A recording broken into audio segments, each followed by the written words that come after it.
the sort of collegiality, the spirit in which people from the ANC sort of worked with the DA and all the other parties in the Cabinet Lekgotla, saying he was really impressed by that. And there is, I think, in our country a genuine kind of ability and sense to work with people who we disagree with. And I know you can listen to the radio, you can look at what people say in public sometimes, and they get quite sort of depressed by it. But actually, when you're in a room and no one's watching, I always find actually things are a bit different, that actually gets on pretty well. So what was the phrase he used? He said, News 24 quoted Steenhuisen as saying, he praised the ANC's collegiality and constructive spirit in engaging with partners. And then also, may I just say, if you're used to having, 60, 55, 58% of the vote, and now you're on 40%, you've got to work with new people, that's not easy. I mean, that's not an easy thing. So from what we can see, well done to all involved. Let's see what happens in the speech tonight, though.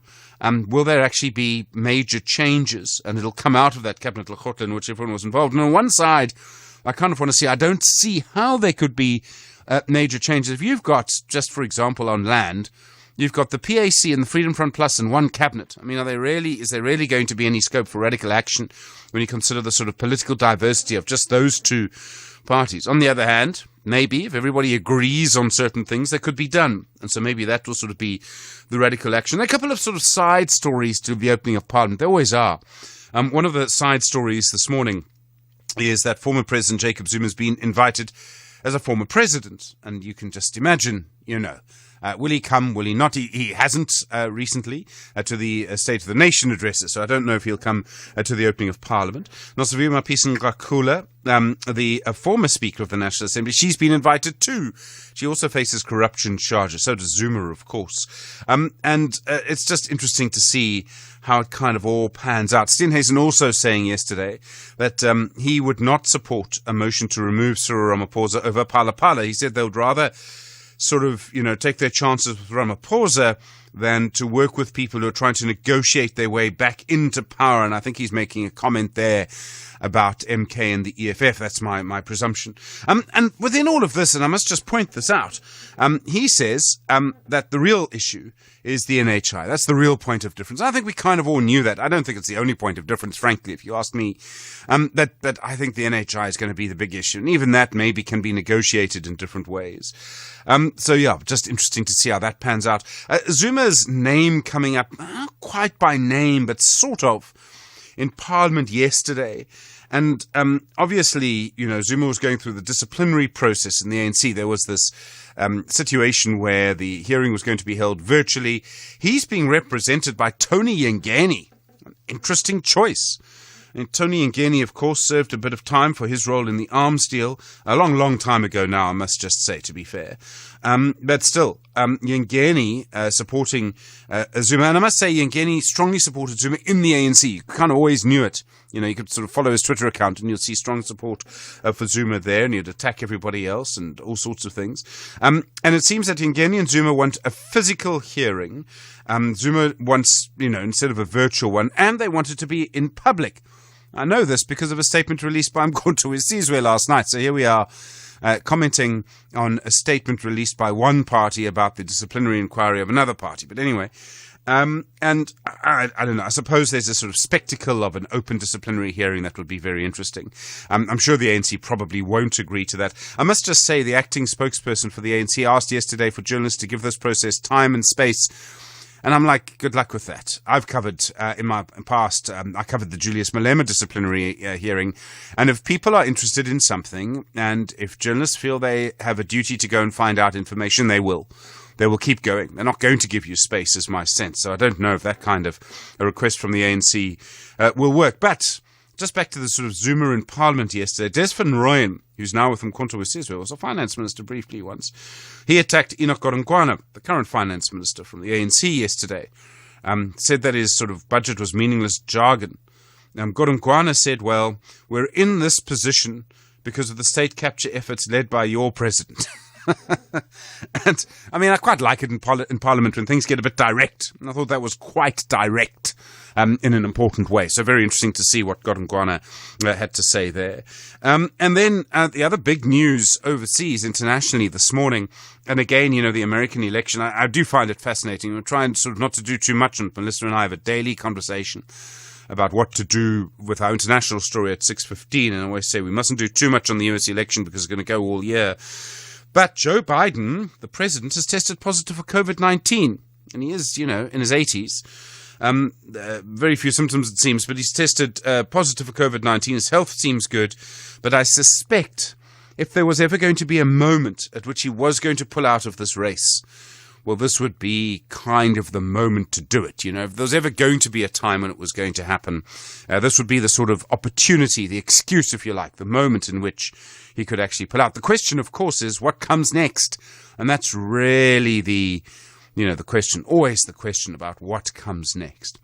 It can be quite a sort of busy day. I always find on days like this, when you have an opening of Parliament or a State of the Nation address or whatever, lots of other things happen. I think the Progressive Caucus, that's MK, the EFF and a couple of other parties will be having a briefing later today as well. And I'm sure they'll try and sort of set the scene for the big speech tonight. And one of the big questions, of course, is will there be disruptions or not? But also really much more important, what is going to actually be announced? I think that's really going to be the crucial thing. So let's just see how it all plays out. It's going to be a very, very interesting evening for all sorts of reasons this morning. Good to have you along with us. 086 000 2032. Your SMS 41391. You tweet us FM Radio and at Stephen Grootes. You send your WhatsApp voice notes to 0614 104 107. And as I say, weather's still also a big story in Cape Town. So just watch out for that as well this morning. Nice to have you along with us. It's just gone 6:15. Nelson Mandela once said, "We are humbled by the call for an annual Mandela Day in our honor. Let's honor his legacy and make every day a Mandela Day." SAFM, leading the conversations that move us. The Daily News Diary on SAFM. You've had a morning, Anne Musa. Good morning. How was it? Good morning, Stephen. Oh, my Standing word. in for Elvis this morning. Oh, my word. What an experience. Totally unexpected. Do you want to come and do this one too? Oh, not anytime soon. Yeah. Okay. All right. You sure? Yeah, not anytime soon. I just need to recover from my ordeal this morning, but it went well, I guess. It was a bit of fun, but yeah, the nerves, the everything, but yeah. Okay, what's coming up today now that you've had a chance to take a break? Yeah, now I'm in my usual spot, so I'm more relaxed, Well, President Cyril Ramaphosa will deliver the Government of National Unity's plan for the next 5 years, and this is unprecedented in the 30 years of democracy, and the President will be unveiling plans that were crafted by the 10 parties which form part of the Government of National Unity. The Progressive Caucus, and it includes the MK Party and EFF, they are expected to hold a press briefing, and that is about the opening of Parliament. There's also a pre-hearing conference, and that is against the former ANC President Jacob Zuma. That is expected to take place today, and it has been confirmed by the acting ANC spokesperson. And Zuma, through his representative, that is former ANC NEC member Tony Yengeni, appeared before the ANC's disciplinary hearing yesterday. And in the Northern Cape, embattled former ANC leader John Block and his two co-accused expected to return to the Kimberley Magistrates Court, and that is in relation to a 51 million rand tender fraud case. And the transaction allegedly happened during the construction of the Kimberley Mental Hospital, and this took a decade to construct at an amount of over 2 billion rand. And lastly, it is International Mandela Day, so finding out where it is celebrated around the globe and also what is happening, what other people are doing to actually honor Mandela Day today. Very important day. Thanks very much indeed, Anne. We were listening. We'll still be listening on the radio. 17 minutes now after 6 o'clock. First in the morning, SAFM Sunrise with Stephen Grootes. Let's have a look at your weather around the country this morning. Tshwane today, fine, a low of 5, a high of 25. Johannesburg, fine, 4 and 24. Vereeniging, fine, 1 and 23. Bombela, fine, 8 and 28. Polokwane today, fine, 7 and 26. Mahakeng, fine and windy today, 7 and 27. Vryburg, also fine and windy, 3 and 27. Mangaung, fine and windy, -1 and 25. Kimberley, fine and windy, 4 and 26. Uppington, fine, 4 and 18. Cape Town, cloudy, widespread showers and rain. A fresh to strong northwesterly wind, 12 and 14. George, cloudy, isolated showers, rain from the evening, a moderate to fresh northwesterly wind, 8 and 16. Gqeberha, fine, becoming partly cloudy by the afternoon. Isolated showers, rain in the evening, a moderate to strong southwesterly wind, a low of 9, a high of 19. East London today, fine, becoming cloudy in the evening, a light northwesterly wind, becoming a moderate southwesterly in the afternoon, 12 and 22. eThekwini today, fine, a light to moderate northerly to northwesterly wind in the morning, a moderate easterly to northeasterly later. The temperatures 14 and 28. Richards Bay, fine, a light to moderate northerly wind, northwesterly in the morning, otherwise a moderate easterly to northeasterly. The temperatures 14 and 30. And Pietermaritzburg today, fine, the forecast 7 and 29. For years, Outsurance have been saying they will save you money on your car insurance or give you cash if they don't. Here are real clients who put it to the test. Hi, my name is Deboho. I'm 36 from Benoni, and I pay 762 Rand for my Ford Figo 2018 model with Outsurance Comprehensive. So here's how it works. SMS out to 30754. We'll give you a no-obligation car insurance quote. If the quote is less than you're currently paying, you'll end up saving money on your car insurance every month. And if it's more than you're currently paying, you can ask for 500 Rand. And if you've been with the same insurer and claim free for 3 years or more and we can't beat your premium, tell us you want 1,500 Rand. As the slogan goes, you always get something out, either your savings or the 500 Rand. Pay less every month or get cash. You just can't lose. Go to outsurance.co.za for a 10-minute quote that could save you thousands. Licensed insurer and FSP. T's and C's online. Do you have fresh musical talent lighting up your timeline or making waves in your community? Well, we want to see them shine, so send their details to our WhatsApp line on 063 408 8863 and they could perform live on Expresso. Discover the hottest new artists and be part of the excitement. Catch Expresso weekdays from 6 to 9 a.m. only on S3 and be part of the magic.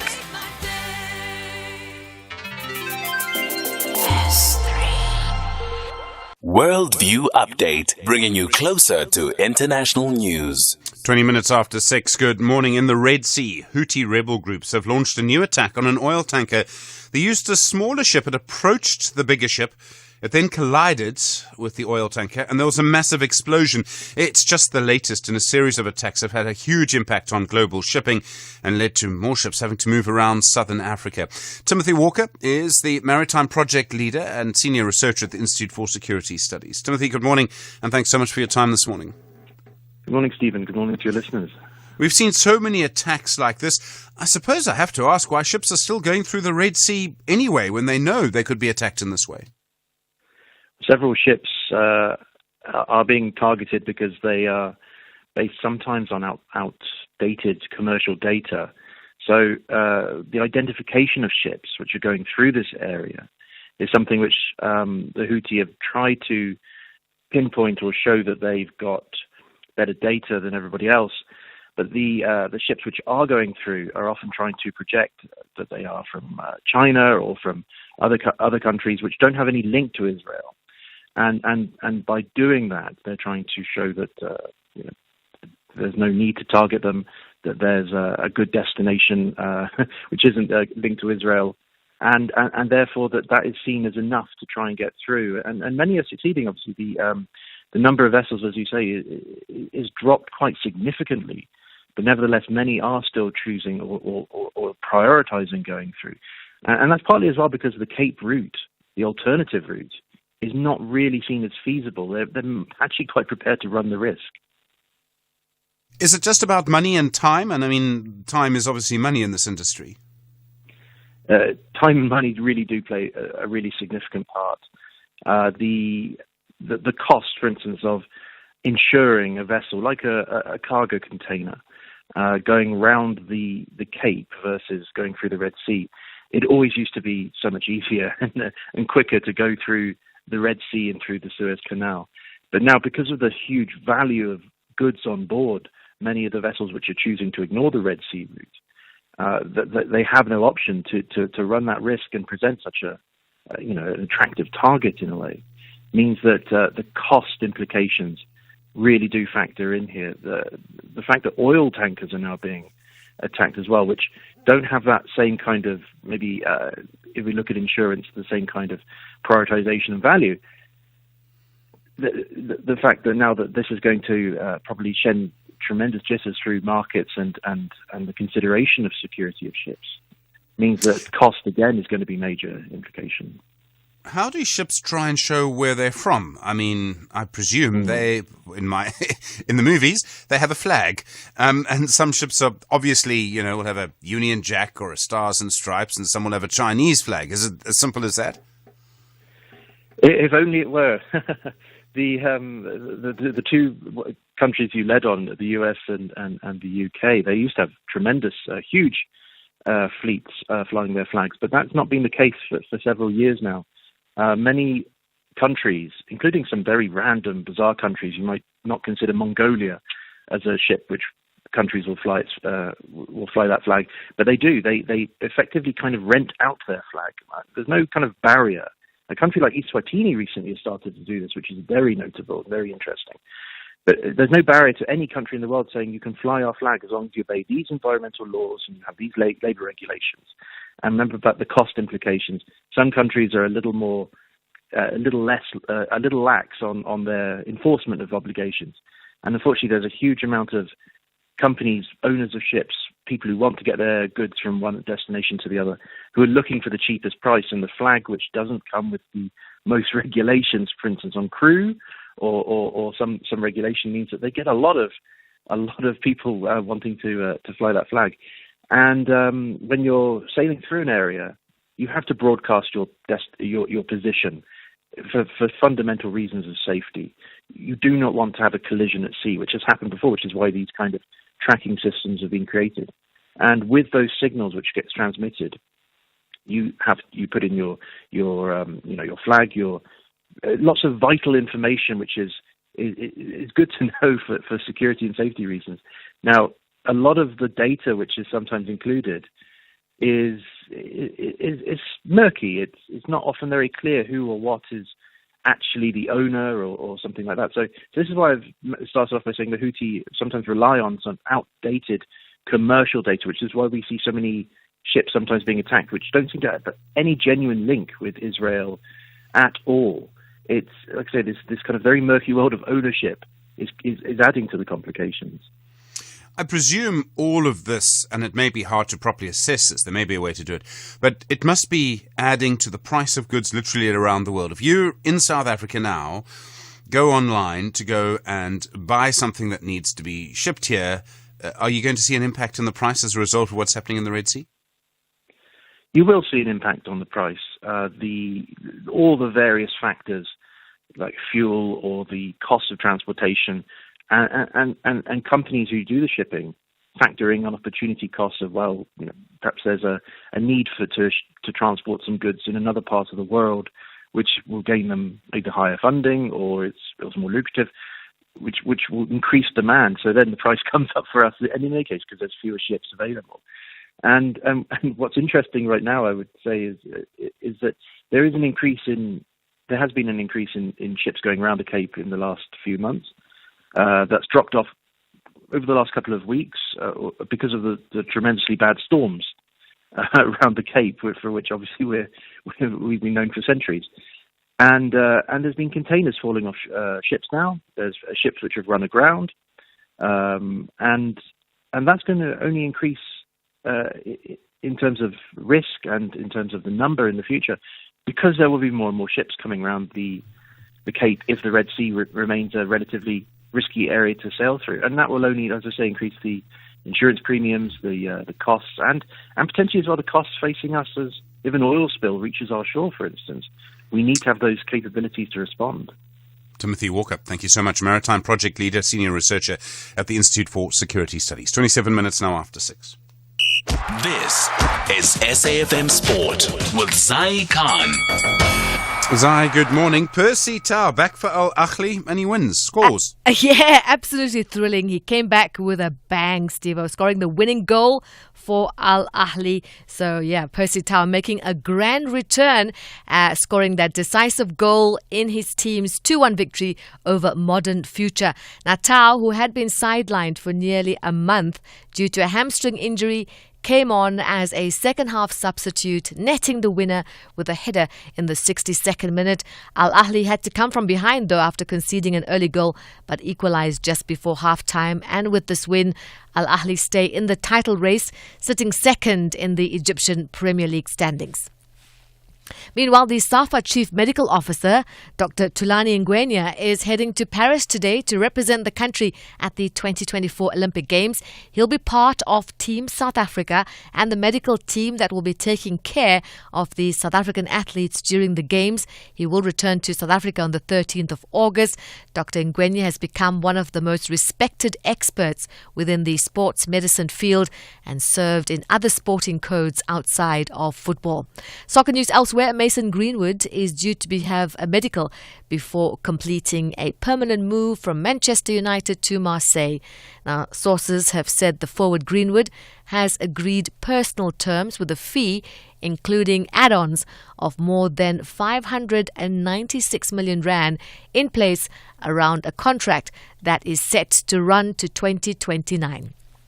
Tennis action. Casper Ruud's Olympic preparations hit a snag. He fell to Thiago Monteiro in the round of 16 at the Bastard Open yesterday before advancing in the doubles with Rafa Nadal. Ruud is a two-time French Open runner-up and a finalist in Sweden last year. Suffered his first defeat against Monteiro, losing 6-3, 6-3 to the Brazilian, whom he had beaten on each of their 3 previous meetings. But the Norwegian is still running in the doubles with Nadal, advancing to the semi-finals of the clay court tournament. Now, Nadal, he returned to the competition for the first time this week since his early French Open exit. He next meets the British 5th seed Cameron Norrie. That's in the singles happening in Bastard. And finally, cycling. Richard Carapaz completed a set of victories in cycling's Grand Tours by winning stage 17 of the Tour de France. Carapaz has won stages in Giro, Vuelta a España, as well as the Olympic gold race. Carapaz also became the first man from Ecuador to win a stage at the Tour. Behind Carapaz, he beat Britain's Simon Yates into second. Tadej Pogačar was 27th, but he increased his general classification lead over Jonas Vingegaard by 2 seconds. And that's a wrap of your sport. We'll bring you more. That's at the top of the hour. I'm Zai Khan. Zai, thanks very much indeed. Well, a lot more to come. We'll be looking at tobacco, and some of the numbers around the illicit tobacco economy are just astounding. You're with SFM leading the conversation. It's the morning before the opening of Parliament at 6:30. Good morning. In the headlines, the ANC maintains that former President Jacob Zuma's disciplinary hearing will continue virtually. This after Zuma's representative Tony Yengeni requested the hearing not only be held in person but be opened to the public. President Cyril Ramaphosa will deliver the opening of Parliament address at 7 o'clock this evening at the Cape Town City Hall. This event marks the official opening of the 7th Democratic Parliament. And US President Joe Biden has tested positive for COVID-19 following a campaign event in Las Vegas. The White House press secretary confirmed this development in a statement, adding that the president was vaccinated and boosted and was experiencing mild symptoms. I'll have details on these and other stories at 7. SAFM. Guiding you through the rush hour traffic. Oh, it's got a very busy feel about this morning, particularly around Gauteng. Now, there are 2 major problems. One, if you're leaving Pretoria, roadworks down by Rigel Avenue. 2 lanes are closed. Traffic is already pushed back heavily towards the Linwood Road exit and back towards the N4 Emeletheli Highway. If you come out of Pretoria using Route 1, it's really crazy busy. It's backed up so heavily, and if it's backed up at this time of morning, it gives you an idea of just how heavy that is. 2 lanes closed at Rigel, plus a couple of breakdowns in the queue as well. Very heavy. Try and avoid that one. The other big problem is the truck that's overturned on the M1 North at Olifantsfontein Road. Multiple lanes are closed on your way to Pretoria, so that's backing up heavily to New Road. That'll work its way back towards Allendale shortly. And then southbound, coming out of Pretoria down towards Joburg, got a big onlooking contingent going on there. So from Brockfontein all the way down to Olifantsfontein, that's pretty heavily backed up as well. The other issue we're watching is some heavy traffic into Cape Town. There's a crash. In fact, there are two on the N2 inbound. There's one just by the airport runway and then another by the N7 Jakes Kerville Drive exit. The N2 into Cape Town backs up from just after Baden-Powell Drive as you come into Khayelitsha. That is heavy this morning, up to the first crash at the airport and then down past the N7 crash, and then it just stays busy all the way through to Mowbray Main Road. And don't forget, with the opening of Parliament this evening in Cape Town, Hospital Bend inbound will be closed from 4:45 this afternoon. It'll shut the N2 from Mowbray Main Road, maybe Lisbeth Parkway. It'll close the M3 coming in from Newland. Stay off the highways through Hospital Bend from around 4:30 onwards. It will be crazy busy. Rob Byrne, SAFM Traffic. The business update on SAFM. Intal Lenglachela, morning to you. How are you doing? Morning, Stephen. I'm good, thanks, and I hope you're well. All good. How are the markets this morning? The rotation out of tech stocks and into more rate-sensitive names continued, Stephen. In Wall Street, we saw the Dow Jones powering through. However, the S&P 500 and NASDAQ composite retreated, with the NASDAQ posting its worst day since 2022. Tech stocks were also hit by U.S. curbs on the semiconductor market. Moving over to Asia now, stocks trading mostly in negative territory following the mixed cues from global markets overnight. Traders remain concerned that another Trump presidency could disrupt global trade. Here at home, the mood remained sour, with the JSE remaining in the red this week. The all share fell 0.8% in yesterday's trade, driven by a 1.3% decline in financials.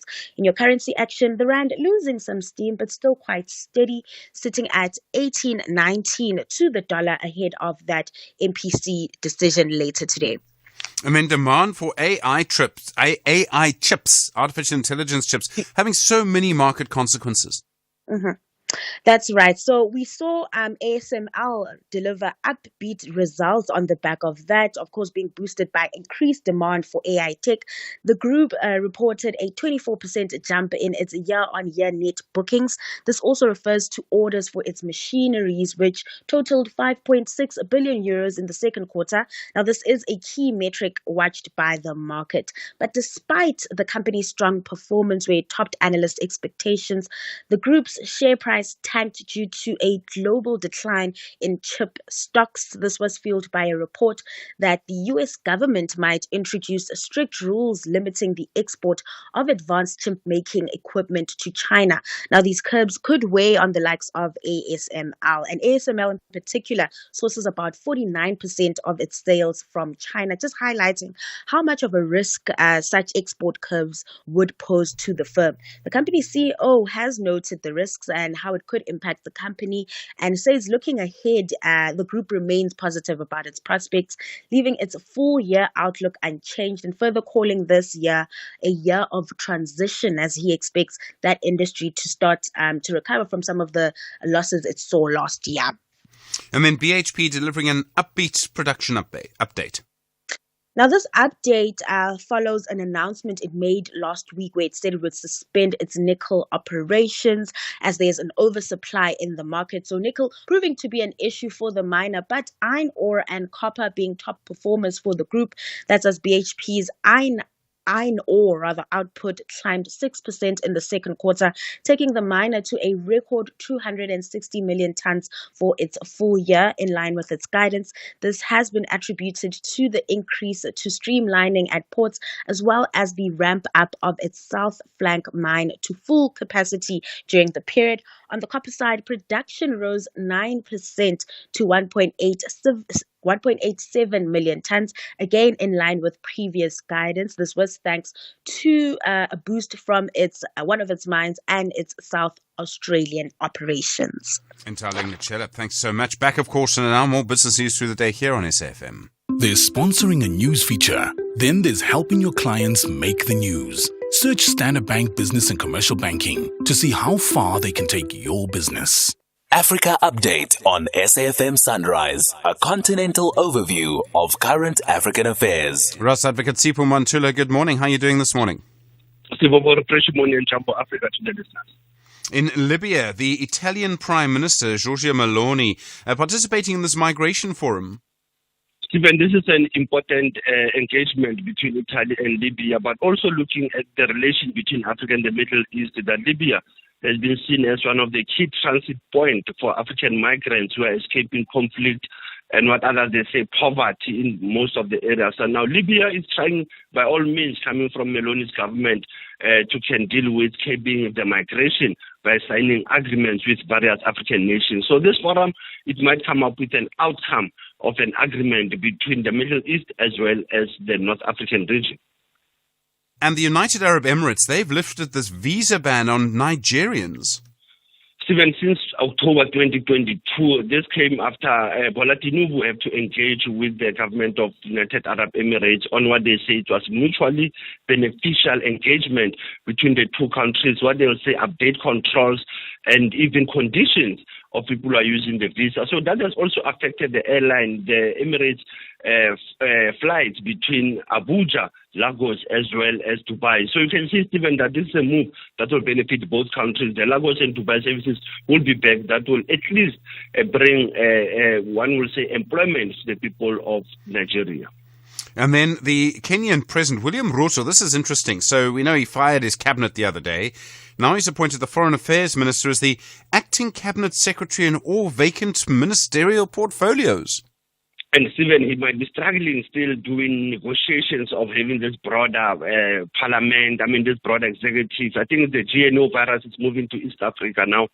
That when you look at Musalia Mudavadi is now assigned as the acting cabinet secretary in all vacant ministerial portfolios. That is madness of when you look up democratic allocation of seats, Stephen, and that has been passed by the government. But what is important is the opposition saying we're not going to be part of the broader-based government or any government of national unity. They are pushing for national constitutional engagement so that they can look at this national crisis. But as I said, Stephen, he has sacked some of his ministers, and then he has put his his former foreign affairs minister to now manage all ministerial posts. And today, Stephen, it marks also a month since the beginning of those riots in June 18, that we have 50 people who have been allegedly dead and 413 people being injured since the Kenyan riots.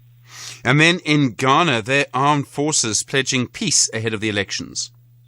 Very important, Stephen, when you find the Ghanaian armed forces, is General Thomas Opong Pepra saying that they will continue to maintain peace and security ahead of the elections that are coming 5 months ahead, Stephen. It means that West Africa and Ghana, they are worried about the outcome, what will come out of those elections now, assuring their chief imam within the national defense that they will maintain peace and security, they will be ethical, professional, and we'll wait and see, Stephen, but the Electoral Commission at the moment in Ghana is engaging different stakeholders in terms of the state of readiness and the pre-election mood. And then in our archives this day, 18th of July, 2022, not long ago, but I remember it quite well. Not long ago, Stephen, it was in the afternoon when we had the passing of Bradon Zinga Matera, a renowned poet and author, a journalist, an elder, a sage of all ages. That Elder Don Matera passed or died out at the age of 87. A very known person, Stephen, in the media spaces, being part of the Union of Black Journalists, being a director of Black Consciousness Printing. One of his books, Memory is the Weapon, published in 1987. Azanian Love Songs, 1983. One Time Brother, 1983, which was banned. And also, he has the Stories for Children, and he also got the Norma Children's Books Award. So it is important that when we remember Elder Don Matera, it is his contribution as an author, as a journalist, and also as a poet on this day. Asante Sana SGS was leading the conversation, SAFM, observing the International Nelson Mandela Month and Don Matera's Day. Russ Advocate Sipho Mantula, thanks very much indeed. And of course, it is Nelson Mandela Day today. You're with SAFM, 18 minutes now to 7. There's listening to the news, then there's making the news. Grow your business into the next big thing with Standard Bank Business and Commercial Banking. When you choose Standard Bank Business and Commercial Banking, you get access to our business solar loans. Accessing our business solar loans means you get connected to the right supplier for your business and the most feasible tailor-made financing solution. And that financing solution means 8,760 hours of uninterrupted power for your business, sourced directly from the African sun. You see, there's going green. Then there's going green with us. Search Standard Bank Business and Commercial Banking. Standard Bank is an authorized FSP and registered credit provider. T's and C's apply. Call us on 086 000 2032. Well, that's the number. Lots to talk about. Of course, the big opening of Parliament speech tonight by President Cyril Ramaphosa. Not really sure what's actually going to happen this evening and how it's all going to play out. There's former President Jacob Zuma. He wants his ANC disciplinary to be held in public, being represented by Tony Yengeni. Now, Desmond Roy had some strong comments about that. Other issues as well this morning. You know the number of voice notes coming through on 0614 104 107. Good morning, SAFM and the listeners. I'm so disturbed by what I just read on SABC2 that like the opening of Parliament will cost between 6 to 14 million rands. Imagine we are suffering, no jobs, people they don't have houses, they stay in shacks. In Cape Town, people are flooded by water in those shacks, yet they are spending 14 million rand just in for one day, even though they are earning millions. Mandisi Kanjis was correct to say like all politicians are liars. These people, they are taking advantage of us. Thank you. Bongo Sonli Sapalindulo. Thank you. Yeah, look, I mean, I understand the issue. I mean, I've always thought that it's important to have some kind of thing where we're all together. I think that's important. But I do think the issue of how much money is spent on it, I think does really matter. I think it does. Tabo on the line from Soweto. Hi. Mkhonto Wesizwe. Go for it, Tabo. Yes, thank you. Thank you, Stephen. I think Mkhonto Wesizwe should continue making noise about the rigged elections. I think It's important that the public knows. You see, one is that DA, all the political parties lost votes except for DA. It remains stagnant. And the formation of Action SA, both and Rise and Zanzi, Tabo, you still with us? Yeah. Yes, I'm still with you. Can you hear me? Yeah. I can. Can you hear me, Stephen? I can, Tabo. So but MK hasn't presented any evidence. The issue becomes evidence. No, they shouldn't prove or give you evidence on radio.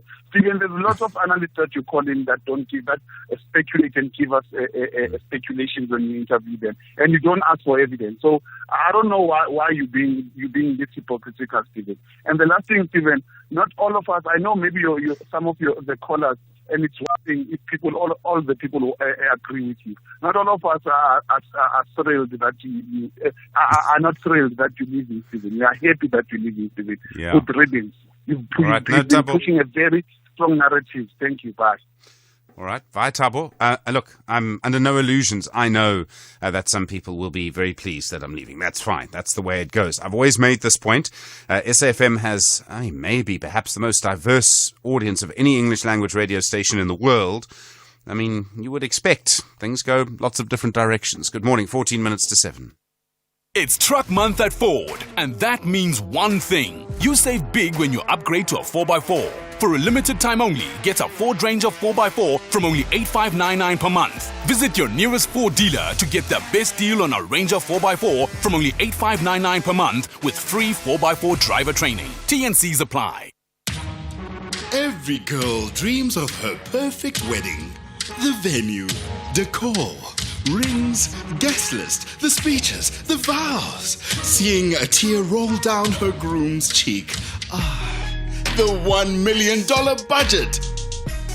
I think there's a typo in the script, no? No, carry on. It's $1 million US, Chief. Bespoke Cartier jewelry inspired by Meghan Markle. Hundreds of thousands of dollars of flowers and multiple designer wedding dresses are nothing out of the ordinary for Lillian Chu, a wedding planner to the super rich in East Asia. She only takes 10 weddings a year at an average cost of $1 million. Channel your best joy with the $1 Million Wedding Planner this Thursday, the 18th of July at 10 p.m. Only on S3. Open up. Conversations that you connect with and react to. SAFM. 13 minutes to 7. Good morning. The Western Cape Premier Alan Winde now writing to the Agriculture Minister, John Steenhuisen, asking him to impose a ban on the movement of livestock on the Western Cape because of an outbreak of foot and mouth disease in that area. The disease can move very, very quickly, but it does not affect humans. Dr. Ivan Meyer is the MEC for Agriculture, Economic Development and Tourism in the Western Cape. MEC, good morning. Thank you for your time this morning. At this stage, how many cases are you dealing with? How quickly is foot and mouth moving in your province?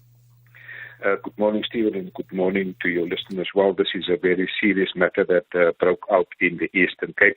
And as you know, the red meat industry, Stephen, contributes about 70 billion rand to the South African economy, not yet detected here in the Western Cape, but we are putting measures in place. Do you know how it started? And obviously foot and mouth, it almost moves with the wind. Yes, it broke out during the month of May. In Humansdorp in the Eastern Cape, so that's very close to the borders of the Western Cape, and it has happened there, but I'm very thankful that the Eastern Cape government and the MEC of Agriculture immediately dealt with this matter in that specific area. You want a ban on the movement of livestock, and this ban, we've had bans like this imposed in many places, often in districts of Limpopo. You want it over the whole Western Cape, is that right?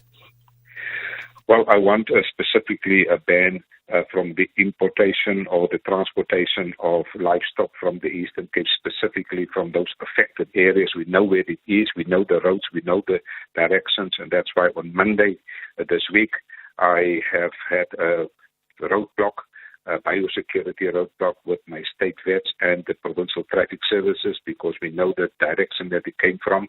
At every weighbridge, I have alerted our traffic cops and our state vets to be vigilant and implement strict biosecurity measures, because I cannot have that risk here in the Western Cape.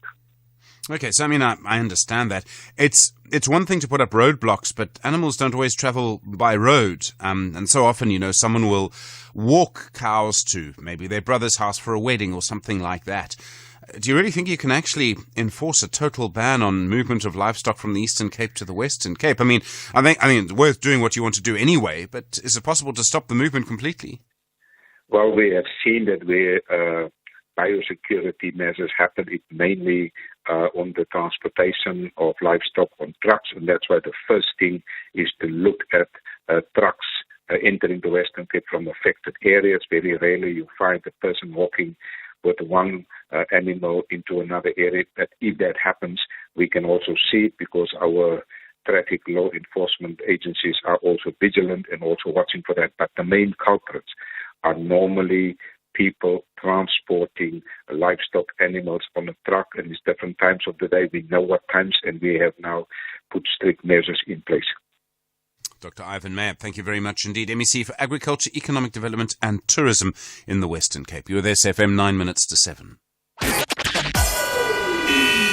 SAFM. Guiding you through the rush hour traffic. Take this one seriously. If you're driving from Pretoria down to Joburg this morning, you need plenty of extra time to get through it. There's roadworks on the N1 South at Rigel Avenue with 2 lanes closed. That is already pushing a massive queue all the way back through to the N4 Emelafeni Highway. And if it's queuing up at this time of morning between those 2 points, you understand just how heavy that traffic is. So from the N4 all the way down to Rigel Avenue, a couple of breakdowns in that mix as well. And then it gets heavy again from Brockfontein all the way down to Olifantsfontein Road. The run through Midrand very bad towards Joburg. It's worse than normal because what's happening is everyone's having a look at the queue and the crash on the northbound side. So southbound, you've got those 2 distinct queues. That'll really put a lot of extra time on your travel between Pretoria and Joburg. But then if you're driving through Midrand towards Pretoria, the truck that's overturned at Olifantsfontein is blocking 3 lanes, and that's pushing traffic all the way back almost to Allendale. So if you're on your way out of Joburg towards Pretoria, Victoria, good idea to look at routes like the R21, the R55, the R511. We've got plenty of options, a lot of options, in fact, to stay off the N1 North this morning. It really is quite bad. Over in Durban side, not a bad run, although increasing volume of trucks noticeable this morning. So just busy with some truck congestion coming down towards Pietermaritzburg and popping out the other side. The N3 will be closed today between Lions River and Balgowan. This is a hangover from yesterday. Yesterday's closure for the bridge works there up by Balgowan was postponed until today. So 10 a.m. until 12 noon, a 2-hour closure where trucks will be stacked on that section of the highway towards Joburg. Motorists will be diverted off at the Howick North Tweedy exit. Cape Town, quite a big crash scene in the rain this morning. Kommetjie Road at Glencairn Expressway down by Sun Valley, and the N2 into town also super heavy backlogs this morning through the rain. You've got a crash near the airport runway just past Khayelitsha. You've got a crash just down further in by the N7 Jakes Kerville Drive exit. So the N2 into Cape Town backing up all the way from Baden Powell Drive right through effectively to Hospital Bend. All the highways are busy. The N1's even queuing up into the city centre already from Plattercliff M3 from Tokai, moving slow all the way through towards the Bishop's Court. Rob Byrne, SAFM Traffic. Your geyser would have hot water, but some people overloaded the transformer with their illegal connections. You're late again, and the robots don't work. Some people vandalized it for copper. The whole community doesn't have electricity because some people have been bridging meters for a small fee, and now the transformer has exploded due to overloading. Don't allow illegal connections by criminals to inconvenience you and your community. Report criminals to Eskom on 0800 11 2722 or the SAPS. Save your transformer. Save lives. And we would buy 500 cars, and we would buy 500 more. So sell your car for the best price, and we won't think about it twice. We buy cars, we buy cars. Da-da-dun-da-da-dun-da-da-dun-da-da-da. We buy cars, we buy cars. Da-da-dun-da-da-dun-da-da-dun-da-da-da. We Buy Cars, the easiest way to sell your car by far. S3 is bringing you the best in Indian cinema every Sunday at 2 p.m. Laugh, dance, get drawn into the drama, revved up with the action, and maybe, just maybe, shed a little tear. Catch Gagi on the 7th of July, Selfie on the 14th, Prince on the 21st, and Laila Majnu on the 28th. It's Indian cinema like you've never seen it before. Channel your best entertainment with Indian cinema only on S3. Open up. Stephen Grootes on SAFM. 5 minutes to 7. Good morning. You know the number 086 000 2032. Well, a new report from British American Tobacco and the research company Ipsos showing 60% of retail outlets are selling cigarettes for less than the legal price. In other words, they're selling cigarettes for less than the amount of tax which is imposed upon them. As you know, cigarette manufacturers have to pay an excise tax, so as they produce cigarettes, they have to pay a tax. That results in what's called a minimum collectible tax of 25 Rand a pack. This research shows over half of our retailers are selling cigarettes for less than that. Francois van der Merwe, spokesperson of the South African Tobacco Transformation Alliance. Francois, good morning. Good morning to you, sir. We've known for a long time that most of the cigarettes in this country are being sold illegally. I mean, this must be devastating for the formal industry. Over half of our retailers are selling illegal cigarettes. Thank you, Stephen. It's absolutely devastating, and the legal industry is at the point where it's basically almost ready to close down, shut down, and die. So this is an absolute priority. And yes, the actual shocking figure, as you say, is 60% selling below the tax rates only. But the more shocking figure, Stephen, is that more than 72% of retailers are selling cigarettes below 32 Rand. Surely you can't sell cigarettes just at the tax rates. You've got to make a profit. So the lowest economically viable price for cigarettes is actually 32 Rand. Then you don't make money. You just basically cover costs. Now, over 72% of retailers are selling cigarettes below 32 Rand, which is generally accepted as the absolute minimum below which you cannot sell cigarettes. And that's an even more shocking figure. How do you think it got so bad? How did the illicit economy get so big? And I mean, this almost immediately takes us to a conversation about the pandemic. Absolutely. It was already a problem of around 30-35% of the market before the pandemic. The illegal, not unconstitutional ban by the government during COVID just handed the whole market to illicit operators. There was no enforcement. The legal industry complied with the laws, and the illegal industry took over the market 100%. And since then, Stephen, the legal industry could simply not get back. And with not sufficient enforcement, the illegal industry is now entrenched. It is almost institutionalized, and SARS is losing 20 to 24 billion rand in just one single year because the illicit industry now comprises 70% plus of the market, and the legal value chain is operating in 30% and less of the market. How do we pull it back? I mean, obviously, okay, there's the police, there's SARS, a big thing for them. I mean, do we even need the intelligence services? And this can be very controversial if you look at the history of this over the last 10 years. Absolutely, Stephen. The good news is we know who the culprits are. Ipsos shows it. Ipsos actually mentions the company's name. The good news here is that the biggest problem of illicit trade is local manufacturers not declaring their taxes. Now, we know that SARS's mandate is to collect taxes. That's the job they have to do. So SARS needs to play the biggest role there, and we know that this is a priority for SARS. We actually call on National Treasury to give SARS more resources, because if they have more resources, more investigative capabilities, forensic capabilities, it is not that difficult to bring this back and to pull it back and bring the illicit trade down to 15% or even 10%. It is possible. It's local manufacturers licensed by SARS. They know their addresses, they know their names, they know their brands, they know where they operate. It is a matter of putting more resources behind this, carry on with installing the CCTV cameras, the forensic investigations, make sure that the declarations by these manufacturers are done on a 24-hour basis, and just enforce. And then you need the Hawks and the prosecuting authority to come to the party as well, so that the full process can be completed by criminal investigations, prosecutions, and those people must go to jail, and the tax base will be saved for SARS. It's a huge tax base. 37 billion sticks consumed by South Africans in a year gives you on excise and the minimum VAT a potential of over 45 billion rand income for the state just from cigarettes in this country. Sure. Francois van der Merwe, thanks very much indeed. Spokesperson for the South Africa Tobacco Transformation Alliance. Really a conversation there, I suppose, about the criminal justice system in some ways. Well, I wonder if the criminal justice system will get a lot of attention tonight in the President's big opening of Parliament speech, and we'll focus on that in the next half hour. We'll hear from Zwelinzima Mavavi, we'll hear from the CEO of Business Unity SA, Kulakani Mate. Also, analysis on, can the President really do anything on one level? It seems to me he's in quite a commanding political position. On another, he's leading a coalition government. How difficult does that make everything? All of that to come here with SFM. Leading the conversation, good morning to you. It's 7 o'clock.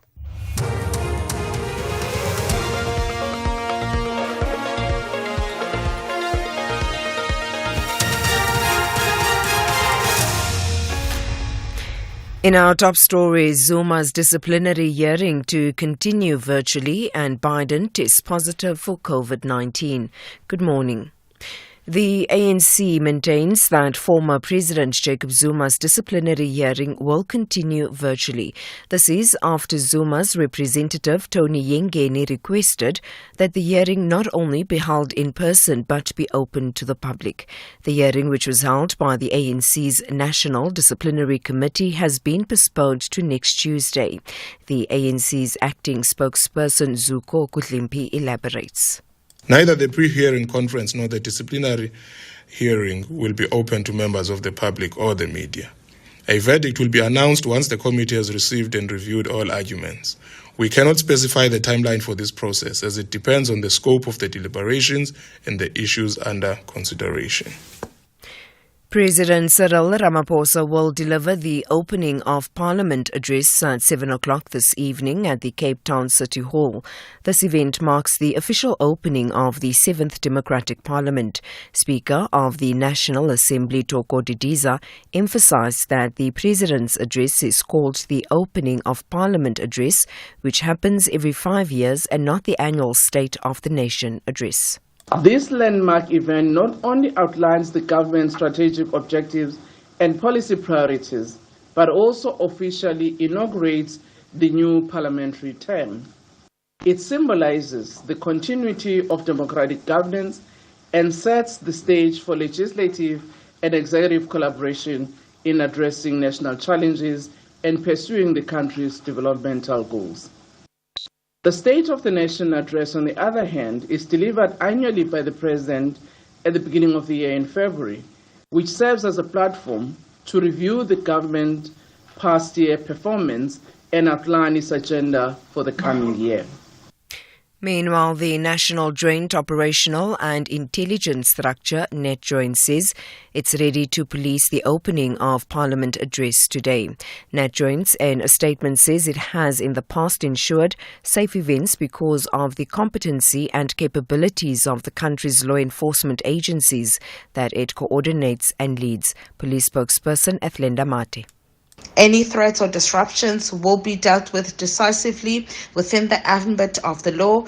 To this end, high-density operations under Operation Chanela are continuing through increased roadblocks, vehicle checkpoints, high police visibility on foot, vehicle mounted and air patrols that will be conducted. Chefs with Compassion, a group of volunteer chefs, will be working around the clock as they attempt to prepare 67,000 litres of soup this Mandela Day. The soup will be distributed to underprivileged children around Johannesburg. Chefs with Compassion's founding director, Koo Pillay. Over the past 4 years, we have served over 1.3 million cups of soup. So whether you're a chef, a cook, a caring corporate, or just passionate about helping, your contribution matters. Encourage your company, your communities, your schools, and back a kitchen and create a team building with a purpose. Further afield, and finally, U.S. President Joe Biden has tested positive for COVID-19 following a campaign event in Las Vegas. The White House Press Secretary Karine Jean-Pierre confirmed this development in a statement, adding that the president was vaccinated and boosted and was experiencing mild symptoms. Showan Bryce Peace reports that the White House will provide regular updates on the condition of the 81-year-old president. The White House says President Biden will be returning to his home in Rehoboth, Delaware, where he will self-isolate while continuing his duties during that time. A note shared by Biden's doctor said he presented with upper respiratory symptoms, including a running nose and a non-productive cough, confirming the president would be self-isolating in accordance with CDC guidance. The president has already received his first dose of Paxlovid, an antiviral medication which can reduce severe illness and or hospitalization. Boarding Air Force One in Vegas to return home, Biden said he felt good.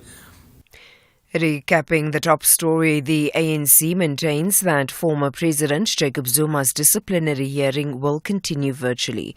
This after Zuma's representative Tony Yengeni requested that the hearing not only be held in person but be opened to the public. For SAFM News, I am Anne Musa. A very good morning to you. In your SFM Sports headlines, it's rugby. Lucanio returns excited for a new Springbok attack. And in soccer action, it's Orlando Pirates. They played to a 1-1 draw against La Liga side Granada. All this and more just before 7:30. SAFM. Guiding you through the rush hour traffic. Extreme traffic delays between Pretoria and Joburg this morning. The N1 South is backing from Stormfull Road all the way down to 2-lane closures for roadworks at Rigel Avenue. That's a very heavy backlog. That's only half the work. Once you get through that enormous queue, you're then pretty quickly into another massive backlog between Brockfontein Interchange and Olifantsfontein. All that jamming traffic going southbound through Midrand is largely just having a look at what's going on the northbound, which is pretty bad as well. A truck overturning on the north side towards Pretoria at Olifantsfontein. 3 lanes are closed. Traffic running up the N1 is backlogging almost as far as Allendale. Get off that used alternative route. It's the R55, the R511, the R21. You've got a lot of options to get to Pretoria, bypassing and avoiding the N1 North into that scene. It's going to be a big problem this morning. Durban already queuing heavily on the N2 between the M7 Bluff exit and Westwood Mall up through the roadworks. And Cape Town, lots of pressure this morning. It is wet, it is windy, and it's very heavily backed up on the highways. The N2 from Khayelitsha under pressure all the way through to Hospital Bend. Even the M3 is a lot worse than normal. Traffic standing from Tokai side all the way through Constantia up towards the Paradise Road and Bishop's Court area. But everything generally busy around Cape Town this morning on account of the volume and the weather. Rob Byrne, SAFM Traffic. SAFM Sunrise. A vivid start to your day. 7 after 7, good morning. You're with SAFM Sunrise. I'm Stephen Grootes. It's good to have you along with us. This Thursday morning, the morning before the opening of Parliament address, still kind of hard to know how it's all going to play out. We'll wait and see. Will MK, EFF, they've got a big press conference later as the Progressive Caucus. There are new rules as well in Parliament, I understand. And you can't just sort of disrupt is the idea. But of course, what happens when or if someone does? So big conversations around that. Also, more importantly, I suppose, what will the presidents announce after that big Lachotla over the weekend? We'll be looking at that. A mediated conversation later. I'm really looking forward to it, actually, about how to change what we eat. I mean, when you eat your breakfast this morning, have you considered why you ate that? You know, is it because it's the only thing there? Why? Is it because it's something you've always eaten? Is it because it's something you were given as a child? Is it because it's something you saw once at a friend? Whatever it is. And then trying to change what you eat, how hard that is. Not an easy thing at all, but we're looking at that from 8:30. Really looking forward to it. Good morning, it's 8 after 7. Nelson Mandela once said, "We are humbled by the call for an annual Mandela Day in our honor. Let's honor his legacy and make every day a Mandela Day." SAFM, leading the conversations that move us. At SAFM Radio and at Stephen Grootes on Twitter.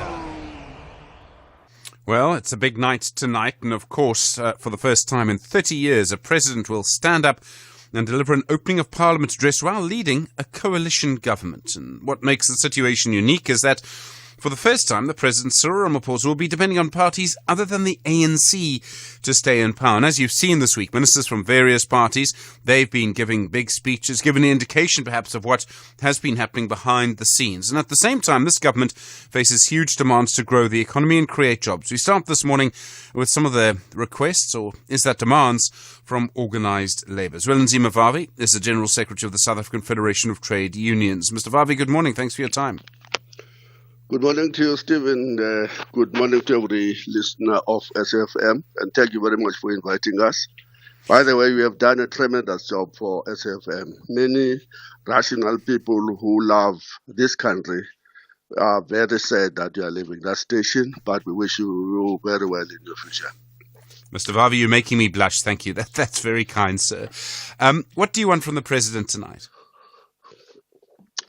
Well, we want jobs. In the main, we want them to respond finally to the worsening crisis of unemployment in our country. And there is a ticking time bomb that we have pointed out many years ago. 8.7 million people not in employment, education and training constitute the biggest threat to the stability of South Africa. 13 million people, or nearly 13 million people, in unemployment constitute the biggest threat to our stability. Any government that is not focusing on that crisis will realize that there will be no stability. You can't sustain that situation. And secondly, any government that is not going to learn from the past 30 years that the current economic programs based on neoliberalism, export orientation, or making South Africa a export center for raw materials that are sent out of this country unprocessed is not going to solve the problem in South Africa. So that's our principal problem. We hope that they will finally respond and say all that we have tried for 30 years have dismally failed black people, in particular the youth and women, and the people in the rural areas, the former Bandustans. It's now time to respond with a more radical program of transforming the economic structure of South Africa and to address that. That's our first priority. The second one is related to that. The migration of people from the rural area, escaping from the poverty that was designed through the Bandustan system, is meaning that there is a massive backlog of housing. And you're seeing that crisis of housing playing itself in particular as the Western Cape is being battered by the crisis of climate change. And as Johannesburg was battling with fires and dilapidating buildings all over and infrastructure that saw us seeing all manner of bombs and crisis, we hope that they will prioritize the crisis of housing. Thirdly, we hope that in their restructuring of the economy and stopping the narrative of exportation, they will now begin to focus on building infrastructure in the rural areas and put those communities in the first industrial development. Stop this narrative about fourth industrial revolution when people have no roads, have no kids are still using latrine toilets and so forth. And we hope that government will not walk away from the commitment at least the ANC have made to introduce a basic income grant at 1,500 so that it can address the levels of poverty amongst our people, in particular the youth. The news we're getting that the Treasury is driving a movement away from that commitment is what we're going to be watching very carefully tonight. We want to hear if the president is going to re-endorse the commitment to a basic income grant. Mr. Vavi, I mean, if you look at this coalition, right, the two biggest partners are the ANC and the DA. But if you look at how diverse it is, you've got the Patriotic Alliance, and I mean, on the sort of extremes, if you like, you've got the PAC and the Freedom Front Plus. I mean, can the president really announce anything new or radical with the coalition as diverse as that? That's what exactly we feared when we were lobbying and making statements that we would have preferred a more left-leaning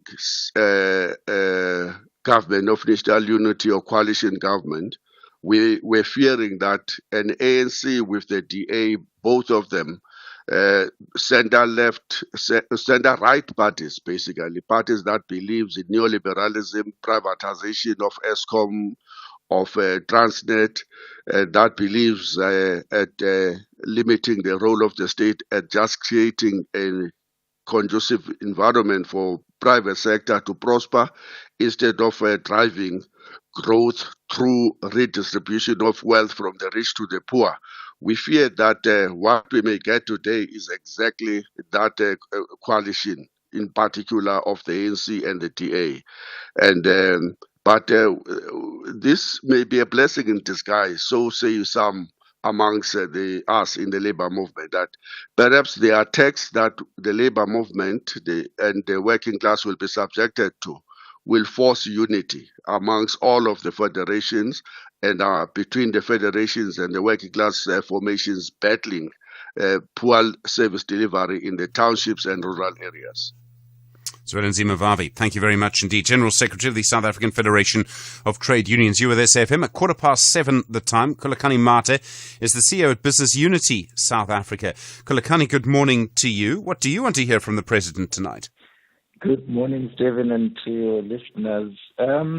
Look, firstly, just building or following on what Mr. Vavi just said, I mean, it is very clear that while on the one hand there's a great deal of enthusiasm about the GNU and a sense of renewed confidence in the South African economy, but there are also those who think that the GNU was not such a good idea, not such a good move.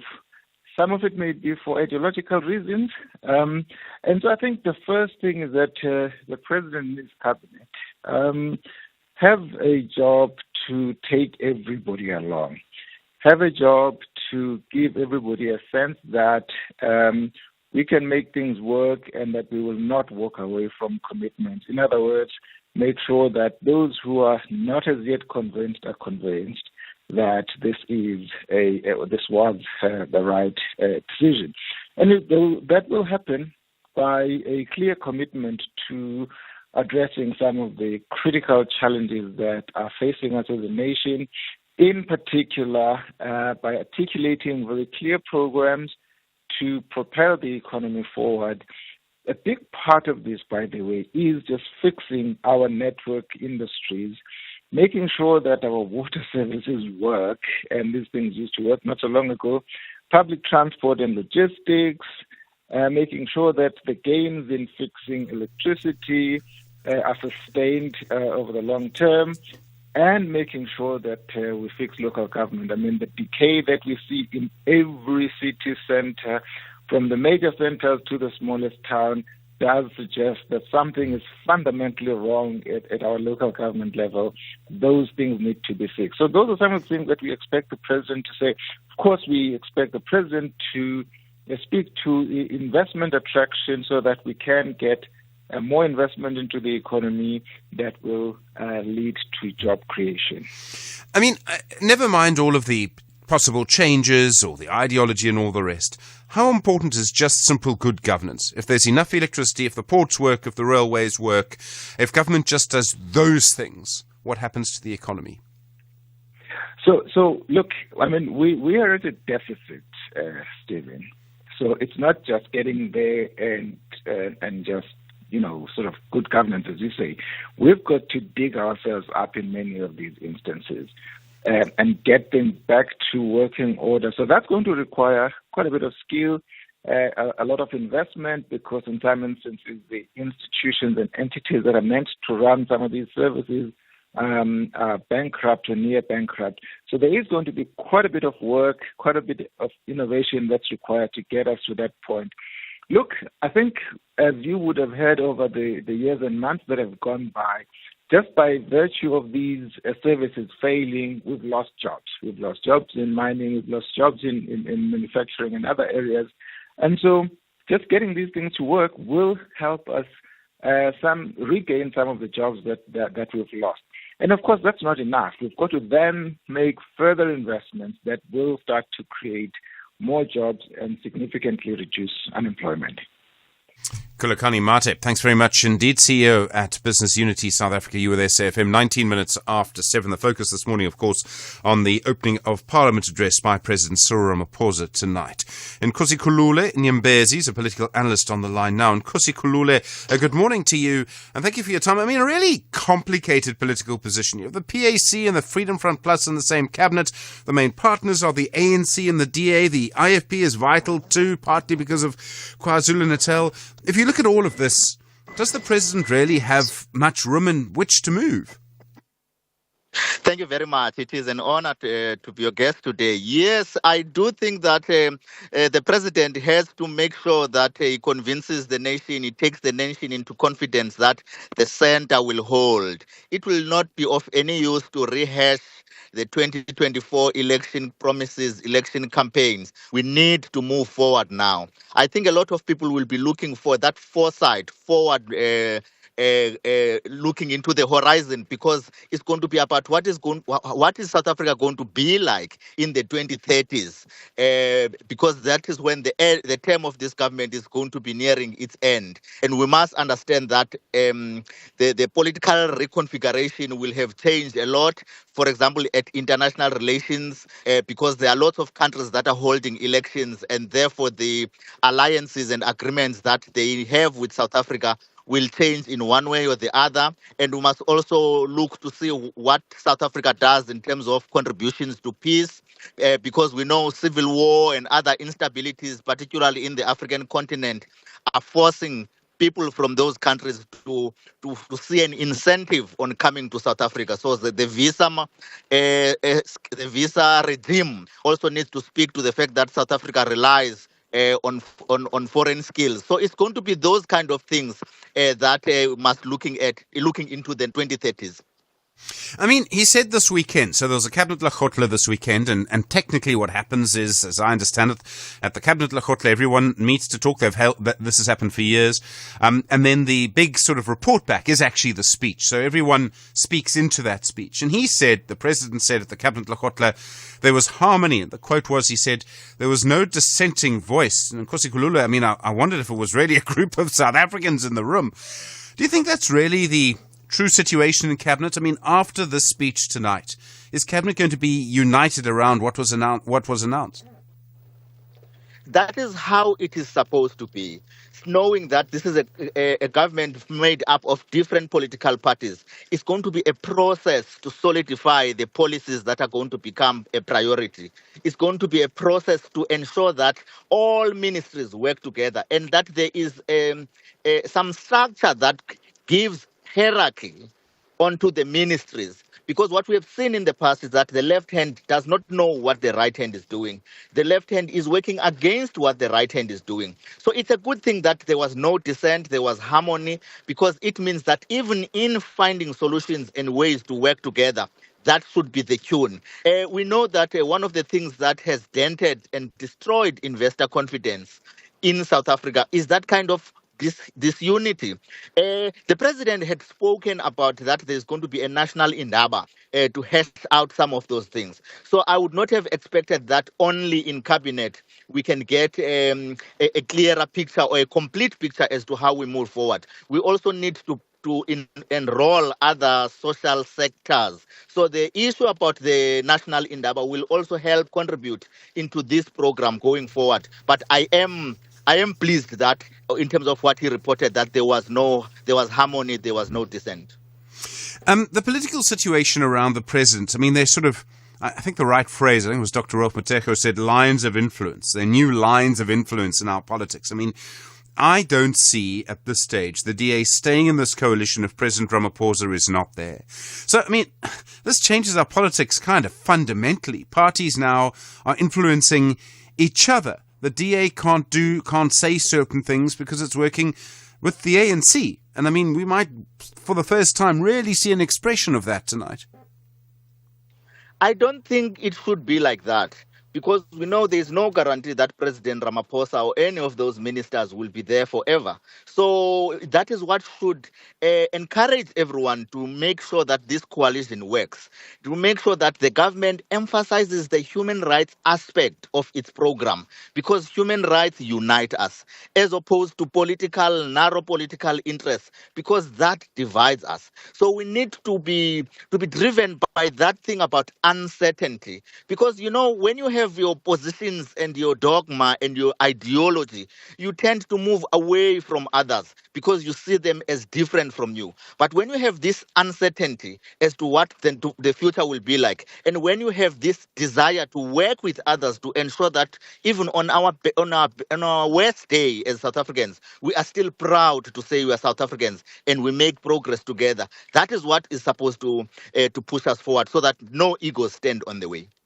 Nkosi Khulula Nyembezi, thanks very much indeed, political analyst. Really appreciate the time. There's so much that is so interesting about this evening's big address. And of course, you'll hear it here on SAFM tonight from 7 o'clock. Good morning, 25 minutes now after 7.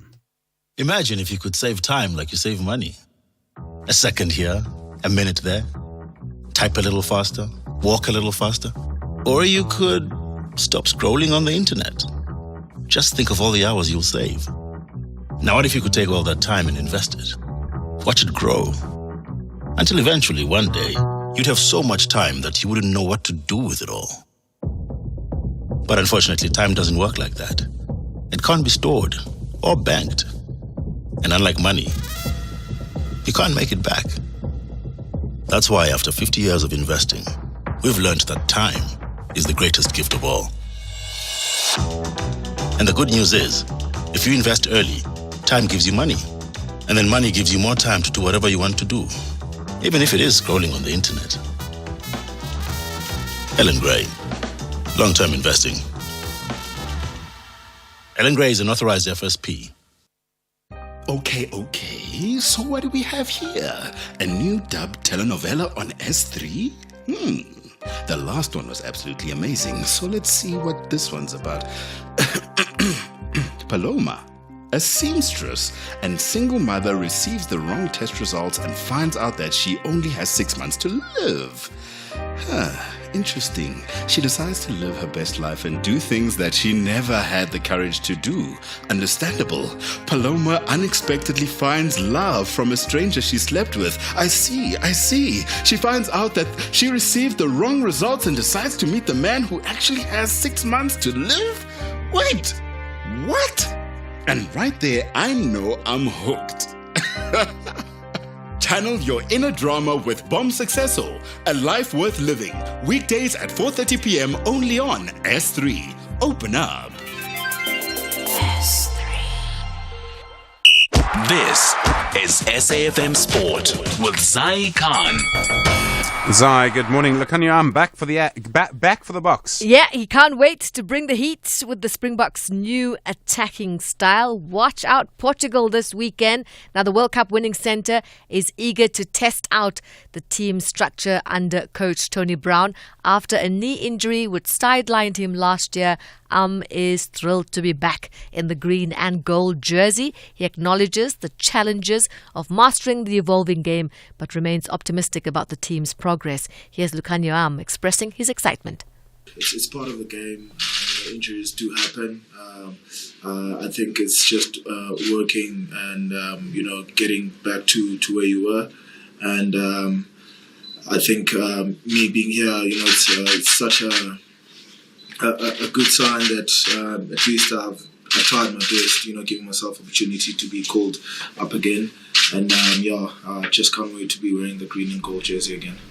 Now more rugby. South African Seven sensations Siviwe Shakes Soyezwapi believes the Blitzboks have what it takes to secure a medal at the 2024 Olympic Games in Paris, despite a challenging path to qualification, including that tough loss to Kenya. The team bounced back to clinch the final spot by beating Great Britain.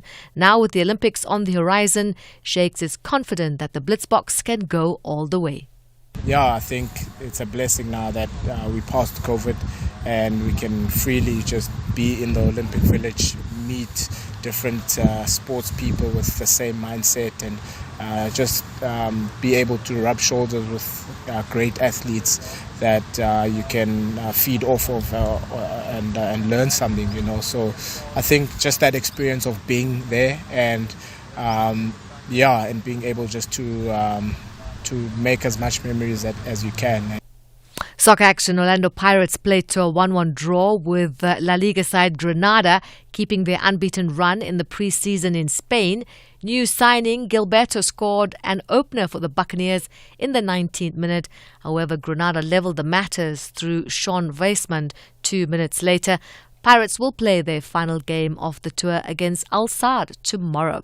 More soccer. South African soccer star Percy Tau made a triumphant return to Al Ahly, scoring the decisive goal in their 2-1 victory over Modern Future.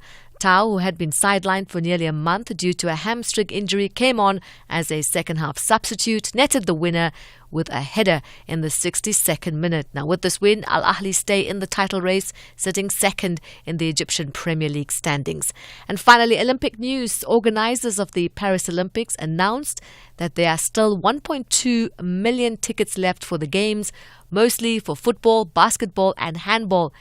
Team sports such as football have struggled to sell out the large venues chosen for the matches, while organisers are also set to release new, more sought-after places, and that's for the finals of swimming and athletics from today. That's a wrap of your Sport on Sunrise. More top of the hour. I'm Zai Khan. Zai, thanks very much indeed. Well, a lot more to come. We'll hear from the Minister of Small Business Development, Stella Ndabeni Abrahams. You're with SAFM, leading the conversation. It's Thursday morning at 7:30. Good morning. In the headlines, the opening of Parliament address will cost between 6 and 14 million rand, despite there being no gala dinner due to budgetary constraints. President Cyril Ramaphosa will deliver the opening of Parliament address at 7 o'clock this evening at the Cape Town City Hall. The ANC maintains that former President Jacob Zuma's disciplinary hearing will continue virtually.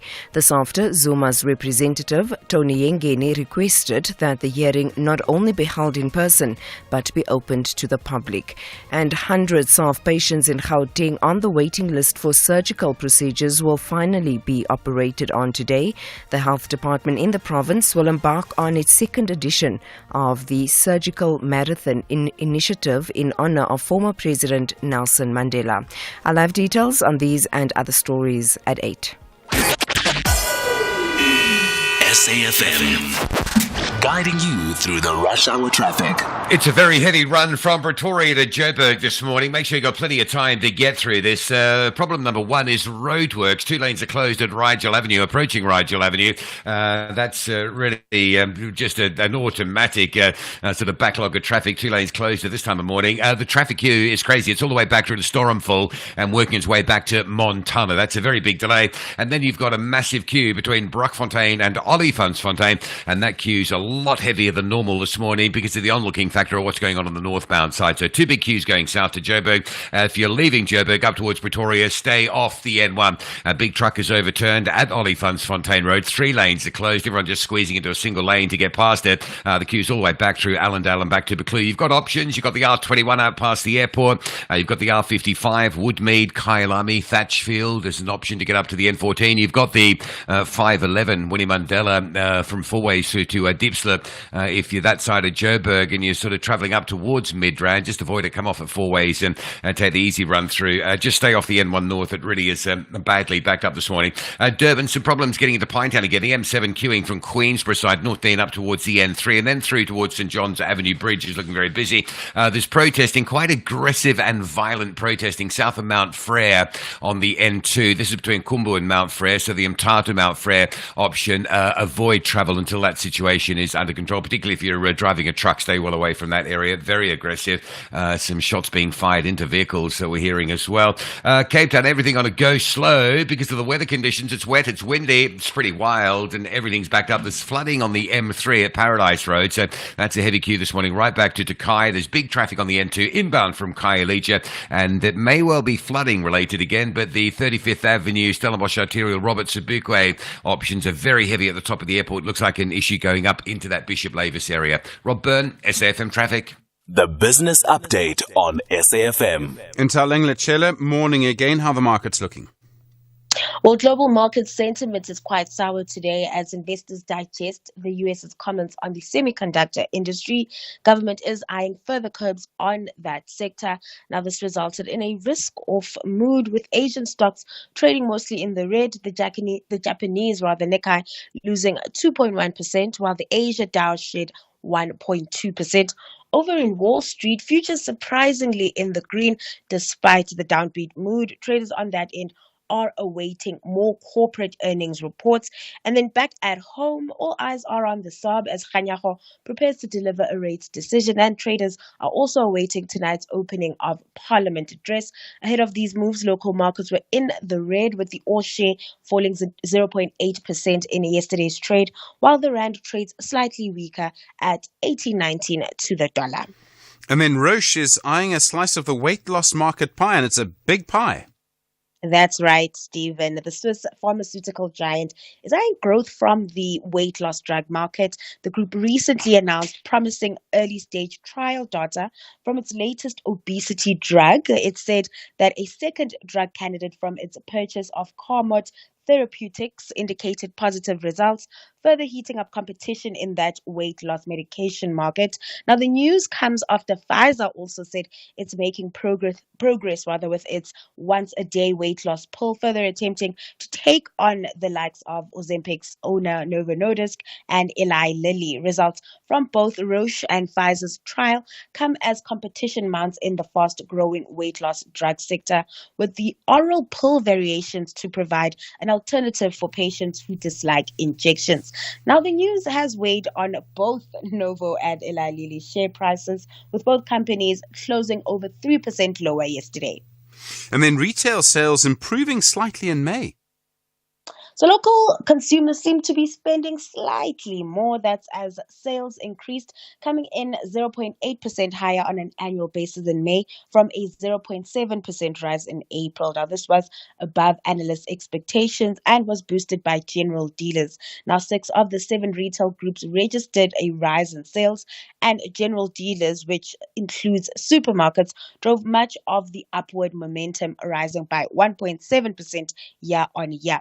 Investec economist Lara Hodes highlighted the benefits associated with the constant power, saying an improvement in electricity supply has benefited retailers. She said inflation is also on a downward trend, which has supported real incomes of consumers. Zooming into the print though, Stephen, you'll see that consumers are still a bit skeptical and are really spending on essentials, as sales on a month-on-month basis fell 1%. Now, moving forward, economists don't expect demand conditions to improve materially in the near term due to high interest rates and ongoing supply-side constraints. Intal Lengla Chillip, thanks very much indeed. Back, of course, tomorrow. More business news through the day here on SAFM. Call us on 086 000 2032. Well, good to hear from you this morning, and of course lots to talk about. I don't know what you're expecting from the President, Cyril Ramaphosa, when he speaks this evening. Kind of hard to know how it's all going to play out. Also big issues around former President Jacob Zuma. He wants that the ANC disciplinary inquiry into his conduct to be held in public, and I think that leads to a huge conversation. The ANC absolutely resolute, not going to do that. They say that they want to keep that a virtual hearing, and I think there's an issue here around how this plays out in public. And I think the one side maybe wants to make quite a big sort of public spectacle. They want this to happen in public. The other side kind of wants to keep it as muted as much as possible. It's a very strange situation in many different ways. Other issues as well this morning, of course, Joe Biden being diagnosed with COVID-19, very serious issue there. And then also just, looking at what will develop our economy. We'll speak, in fact, to the Minister of Small Business Development, Stella Ndabeni-Abrahams, in a few moments about that. I'm looking forward to that. Voice notes on 0614 104 107. Good morning, SG. Good morning to your team. Great show always. It was a great show always. And we're going to miss you, especially on the way. Sorry to interrupt you. I'll remember you. It's Uncle JJ, the truck driver. What I'm expecting tonight from Mr. President's speech to explain about those 2 ports. Why is it you will not be allowed to access your fund? Isn't there any scam there in future? Because a mistake if you want this thing, it was supposed to be optional. Not it's a must. Stephen, all the best where you're going. Thanks very much, JJ. And of course, JJ, the truck driver, as you know, a regular contributor to SFM, and there's a lot to sort of look at with some of what he says. Also, just the fact that, someone moving around can tell you a lot about what's happening. And I think it was he who was one of the first people to tell us that something was happening with the violence in KwaZulu-Natal. Prophet OJ, hi. The great opening of Parliament tonight with the coalition government. Good morning. Good morning, Steve. Thank you very much for having with us all the years we have been together. And we hope that where we are going, the pastures is greener than where we have been. And they will miss you, not because you have died, but because you are moving to a greener pastures. Thank you very much. Thank you, Prophet OJ. Go for it. Yeah, Steve, you remember that my comments all the time has been that our economy is not inclusive.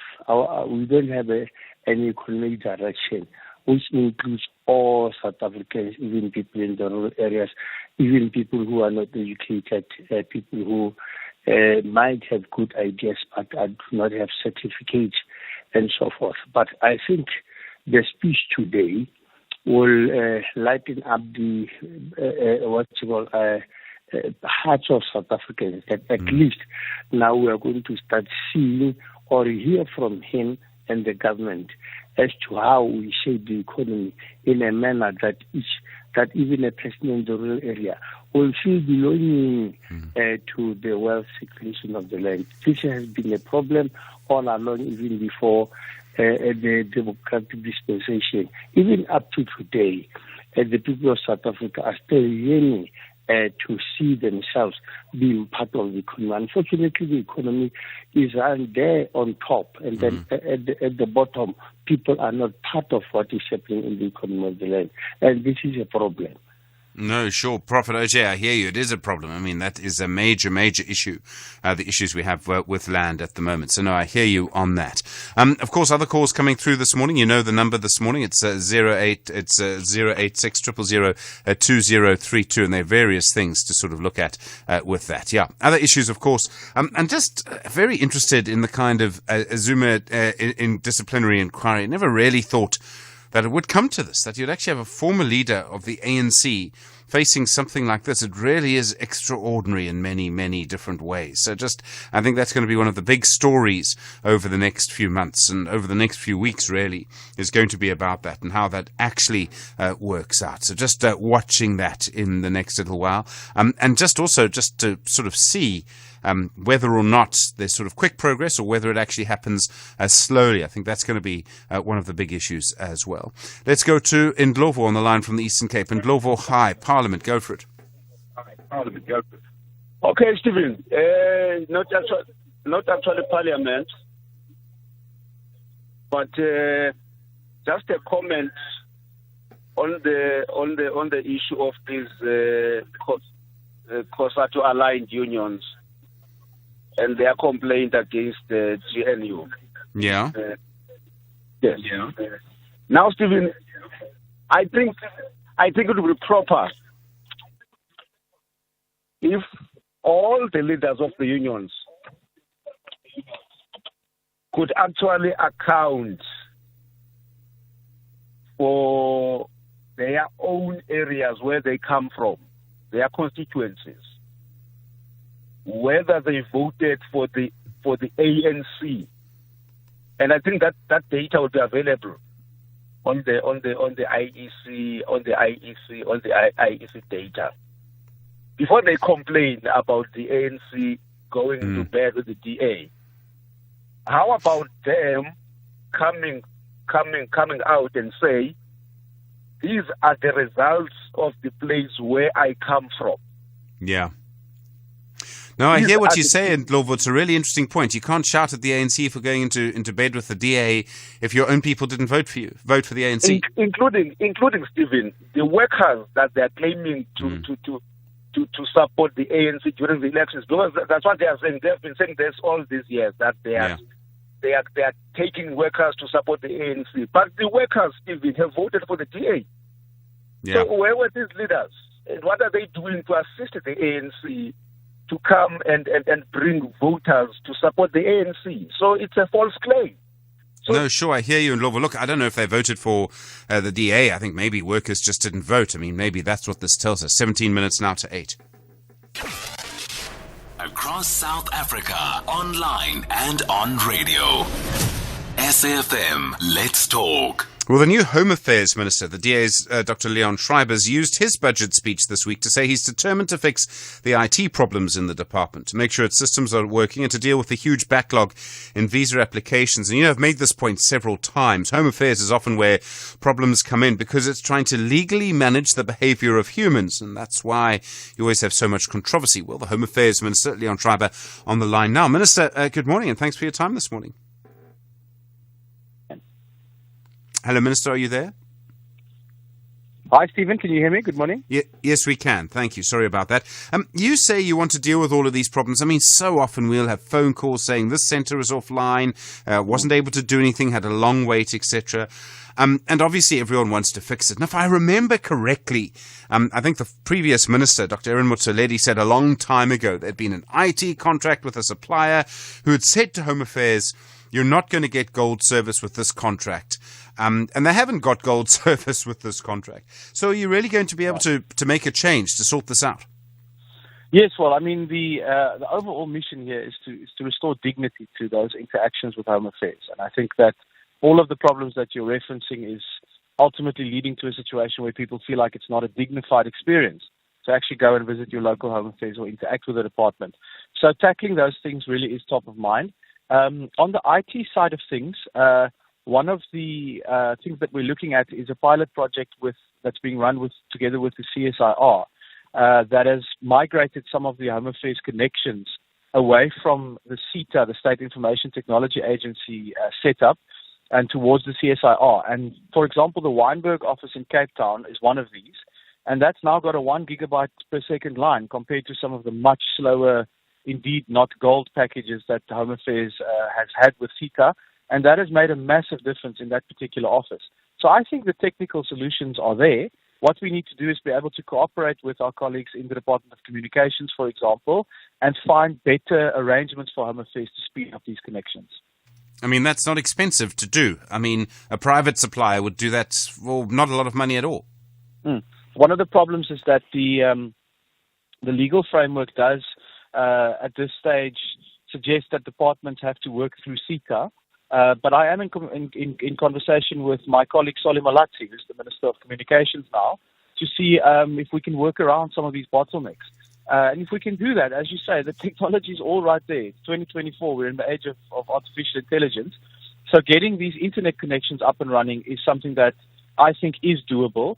And then we also have to look at other problems, though, Stephen. It's not only that. It's the queue management, integrating, for example, the online booking system that does exist with people who walk in. I think that's another one of these bottlenecks that come up. And then, very interestingly, I was at the Epping office in Cape Town recently where they've adopted what they're calling the one-stop shop model, where you no longer have to go to separate photo booths or a separate place to pay. You actually get served at one counter. And these are all things, if we add them together, that I think can make a difference over time. You've got a huge visa backlog, and it's so big, in fact, you had to basically provide a little bit of an amnesty for a while. And it's a massive amount of paperwork to wade through. Is it going to be possible to sort that out? I mean, it's a big, big thing. It's a huge project, but we are moving with very real focus on getting this done now, because if you look at what the National Treasury has told us, getting the visa system on track and enabling skilled people to come and bring their skills and their capital and their know-how to South Africa is actually the second biggest thing we can do to grow the economy just after load shedding, which is quite an extraordinary amount of influence that we could have on the economy. So the concession on people who have been waiting for their applications to be processed has actually been extended for a third time. That's going until the end of this year. But we are running a backlog project that is making real progress now. Between April and as we speak today, we've reduced the backlog by over 30%. We've gotten support through Business Unity South Africa with technical support and financial support. And I have made it very clear, including in my budget speech when I invited the head of this project to come and attend the speech, that this project enjoys my full support and is an absolute priority for the department. So if we can keep up the pace that we're currently hitting, I can say even between Monday and Wednesday, we cleared over 4,000 of these applications. If we can keep that up, I think we might surprise a few people in terms of getting that backlog under control. I mean, with such a big sort of backlog, it can be tempting to have a special dispensation to just grant them all or decline them all or something like that, other way around it. Are you looking at something like that just to get out of this situation? No. I think what we are doing is following, what the regulations and the laws tell us in terms of considering these applications. So that's exactly why it's so difficult once you fall behind, because you can't do that, Stephen. You can't just sort of turn a blind eye and grant things. So we are busy working through all of these applications on a one-by-one basis, and that's why you can imagine how huge this project is right now. But we started out with about 306,000 applications in the backlog. And as I say, we've cleared now about 96,000 of those. And if we can keep up the pace that we're hitting, we can properly assess all of the applications and get the backlog out of the way. This is really the critical priority right now for Home Affairs. If we can do that, we'll create breathing space for ourselves to reform the process going forward to make sure a backlog doesn't pile up again, and most critically, to accelerate some of the Operation Vulindlela reforms that are going to help us unlock economic growth by bringing those skills into the country. Minister, I mean, at some point, okay, you're the Minister of Home Affairs now, but at some point there will again be a huge controversy around migrations, around foreign nationals who are in South Africa, many of them illegally. There are even huge arguments about over how many people it is, but let me say hundreds of thousands of people. And I don't know, with the state that we have at the moment, how they could be removed. I mean, to try and issue an order, you must all leave, and then force compliance with that would be very difficult. How do you believe you should deal with this? Well, I think the Department of Home Affairs has had a number of court cases against it in recent years where we see how these things should be handled. And making sure that we act in accordance with the Constitution and the rule of law is going to be paramount. And that's also something that's very prominent in the Statement of Intent for the Government of National Unity. So we need to find out what the Constitution and the laws grant us in terms of powers to act against this. And we know what some of these things are. And that's why we've decided to ramp up the number of inspections by the Home Affairs Inspectorate by over 50% in the coming year to make sure that we go to those sectors where we know people are often employed without having legal paperwork in the country. But one of the big challenges we have is that you require joint cooperation, really, because You need the Department of Employment and Labour to play its role. You need the South African Police Service, and then even local government, which has the mandate for health inspections, are often most effective if you can pull those things together. So I'm going to try and see if we can coordinate from Home Affairs side with those other departments, because that'll make the inspections more impactful. But the reality is, Stephen, the root of the problem is massive underfunding. Home Affairs has been disproportionately cut over the years. I know all departments say that they've been cut, but no one's been cut like Home Affairs. For example, we need 18,000 staff members if you look at what our staff complement is supposed to be. We currently have under 7,000. And you can just imagine what you're supposed to do with 42% of your staff complement, how you're supposed to get to all of these big jobs. The Border Management Authority, very specifically, is massively underfunded. And so the message that I'm also going to be taking out as we go into the new budget cycle is that if we want to treat our border management as a priority, we need to start funding it as a priority and making sure we're able to actually do the things that South Africans say that we should do. Minister, thank you very much indeed. Dr. Leon Schreiber is the Minister of Home Affairs from the Democratic Alliance. You're with SAFM, 8 minutes now to 8. SAFM. Guiding you through the rush hour traffic. Staying off the N1 North this morning from Joburg through Midrand, direction Pretoria. Trucks overturned at Olifantsfontein, only one lane open. It's crazy busy. It's a queue all the way back into the Buccleuch interchange. So from the Mike 1 at Woodmead, from that point, as you get onto the N1, it's super solid all the way through to Olifantsfontein. Got plenty of options. If you're coming from the Randburg side, off ramp at William Mandela, head up the 511 to Diepsloot, connect with the N14. If you're a little bit further up than that, you could come off at Rivonia, or if you're on the Mike 1 from Sandton, you could off-ramp at Woodmead, take the R55. If you're southern side of Joburg, you could just ramp at Galulis and hit the R24, R21. There's a lot of options to get you north to Pretoria out of Joburg, avoiding the N1 North at Olifantsfontein. The southbound side's pretty heavily backed up as well this morning, with everybody having a look at that. So queues from Brockfontein. Before you even get there, there's a couple of lanes closed on the M1 South around Rigel. That traffic coming out of Pretoria is now backlogging to Montana, and that's a very extreme delay of traffic as well. There's a lot of pressure into Sandton this morning. If you come in on William Mandela through Parkmore, William Mandela onto Sandton Drive is heavy. Behind that, Peter Place and Republic Roads out of Bryanston and Randburg heavily backed up, and a crash at Galuli. So N12 inbound pushing queues right back to Jet Park Road territory. A reminder of protesting just south of Mount Frere on the N2. If you've got any plans to travel Mount Frere Mthatha, cancel that for this morning. Maybe have a little crack at it later this afternoon or later today once the authorities have dealt with the protesters and open that road. It's been quite aggressive. Some shots fired into vehicles around that area just south of Mount Frere as well today. Durban's M7 into Pinetown stays busy. Southern Freeway going inbound all clogged up through Congella. And Cape Town, surface water and flooding on multiple routes. The rain's extremely heavy this morning across the Cape Town Metropole. Everything on a go slow. There's flooding at Paradise Road on the M3. So coming through from Constantia, that's super heavy. There's a breakdown on the N1 inbound at Marine Drive, and that's pushing traffic all the way back through to Belleville. But everything around Cape Town is on a go slow. Make sure you've got plenty of time to get through it and to get through it safely. Rob Byrne, SAFM Traffic. At SAFM Radio and at Stephen Grootes on Twitter. 6 minutes now to 8 the time. Good morning. The Minister for Small Business Development, the ANC, Stella Ndabeni-Abrahams, launching the Africa's Got Game Incubation and Digital Hub in Mitchell's Plain in the Western Cape yesterday, and she joins us now. Minister, good morning. Thanks for your time this morning. Good morning, Stephen, and morning to the listeners in their respective areas. What do you believe this hub will do? How will it help small businesses? It helps first by bringing infrastructure to them, but also training opportunities and the support that they desperately need.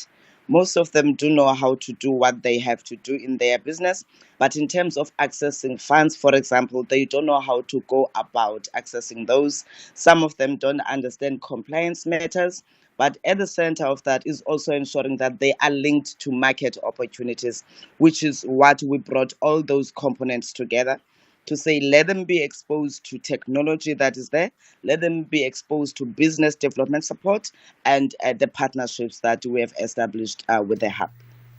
Your ministry is crucial to our economy, and I remember when it was created, there was a big political fight about it, but it was created to help smaller firms, and the point is that they can then employ more people and grow our economy. How are you going to do that in this new term, your next 5 years? Well, our focus is on 5 priorities, Stephen, as we had outlined in our budget vote. One of the things that we're talking about is that we need to enhance our business development support, as I've already alluded to how the hub will benefit the SMMEs in Michelle's play. So that approach that says the fact that you are doing what you are doing does not mean that you know how to do business, because we have experienced through the applications, for example, for people applying for financing, people take things for granted. There's certain things that they don't feel they are important, which is why we said let's enhance our business development support by providing pre-investment support and post-investment support after you have received the investment. That's one. The second aspect is to deal with the red tape. And here we are looking at the legislations that are prohibiting small businesses to participate meaningfully. We've engaged with the National Treasury as the entire government on the public procurement bill in order to ensure that we utilize public procurement to give market to SMMEs. But at the same time, we have said there's a need for us to establish a fund of funds which respond to the financial gap in the market. The IMF estimates that we have about 350 billion rands gap in the market. Then the fund of funds tries to respond to that by saying, let us utilize at least 1% of the enterprise supplier development funds that come from our SOEs. The other aspect that we're looking at is building a capable department that must be able to respond to the challenges that are faced by SMMEs. This means that we must get sector specialists, people who will understand when they preside or advocate over the applications. They shouldn't just decline, but they should decline with understanding and empower the entrepreneur to say, you are not able to access this funding because of 1, 2, 3. And on the other side, the business development support must provide that support to the entrepreneur. Minister, you were the minister before, and I'm sorry to say this, I don't know if I see much public evidence at this stage that your ministry has had an impact. And I know that it's difficult to grow our economy, okay? Are you changing any policies as a result? I mean, are there results you can point to show that your policies and what you're doing as a ministry are actually helping smaller firms?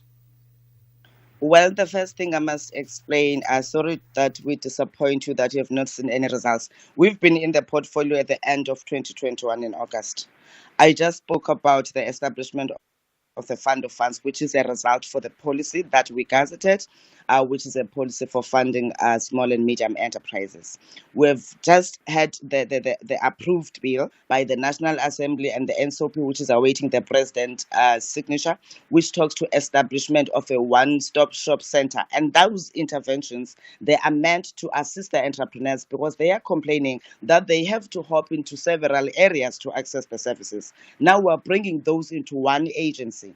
In the same bill, we are establishing the Office of the Ombuds that seeks to respond to the unfair treatment by corporates and government to SMMEs. Again, that's a response to a challenge that is faced by entrepreneurs. You have seen the report released by National Treasury that talks to some departments that are not compliant with the 30-day payment. And in law, we have to have authority to deal with those that are culprits. The department is 10 years. And as I said, since joining in 2021, we've worked on this legislation that has been approved.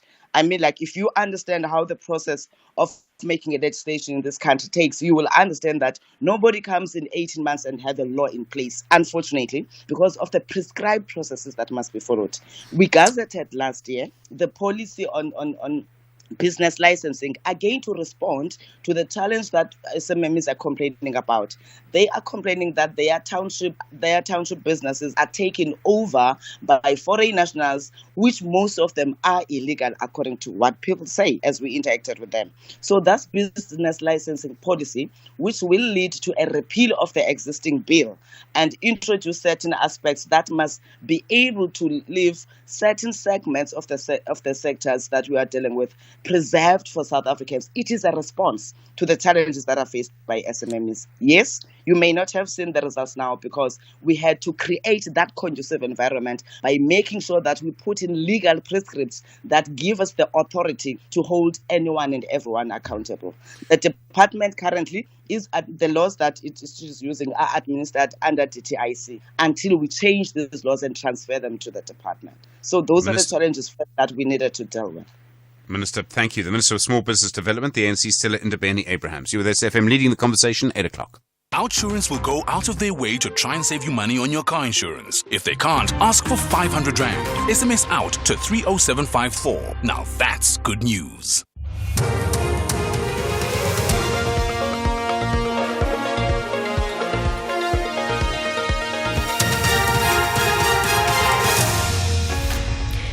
In our top stories, Ramaphosa's opening of Parliament address to take place this evening and Zuma's disciplinary hearing to continue virtually.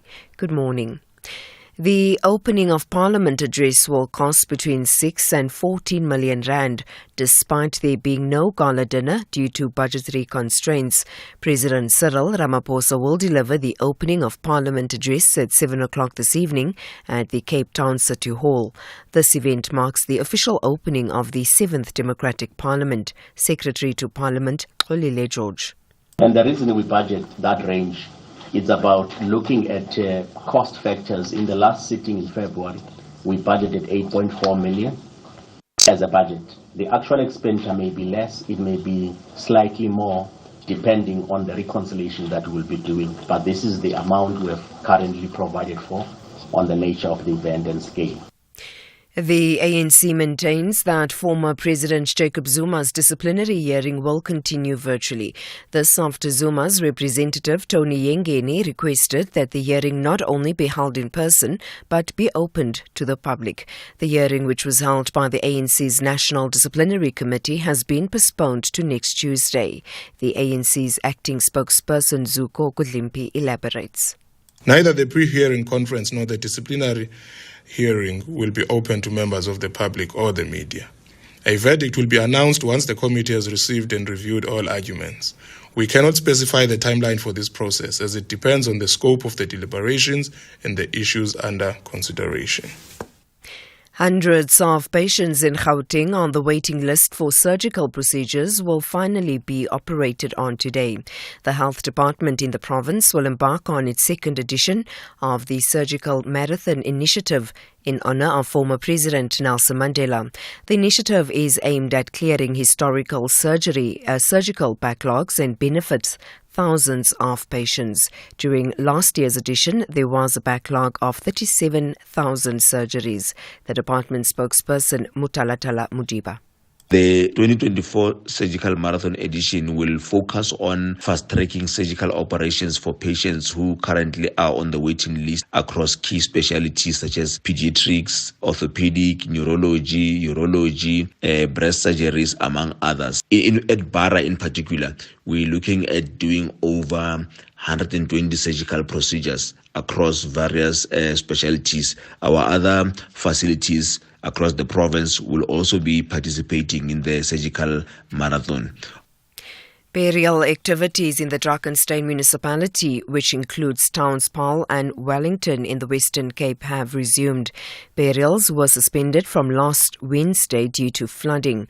Municipality spokesperson Rihanna Geldenhuys says they are assessing the situation on a daily basis.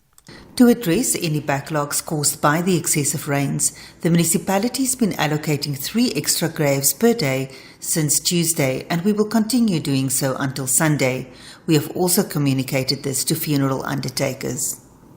And finally, the Venezuelan opposition leader Maria Corina Machado says a security chief has been detained less than 2 weeks before crucial elections. She says the security chief had been falsely accused of gender-based violence after he defended her and the opposition presidential candidate from a group of women who tried to attack them. The BBC's Will Grant has the details. Milciades Avila, who's the security chief of a leading opposition figure, Maria Corina Machado, was apparently detained by officials at his home in the capital Caracas. Ms. Machado, her party and the opposition coalition in Venezuela have condemned the move as illegal and politically motivated.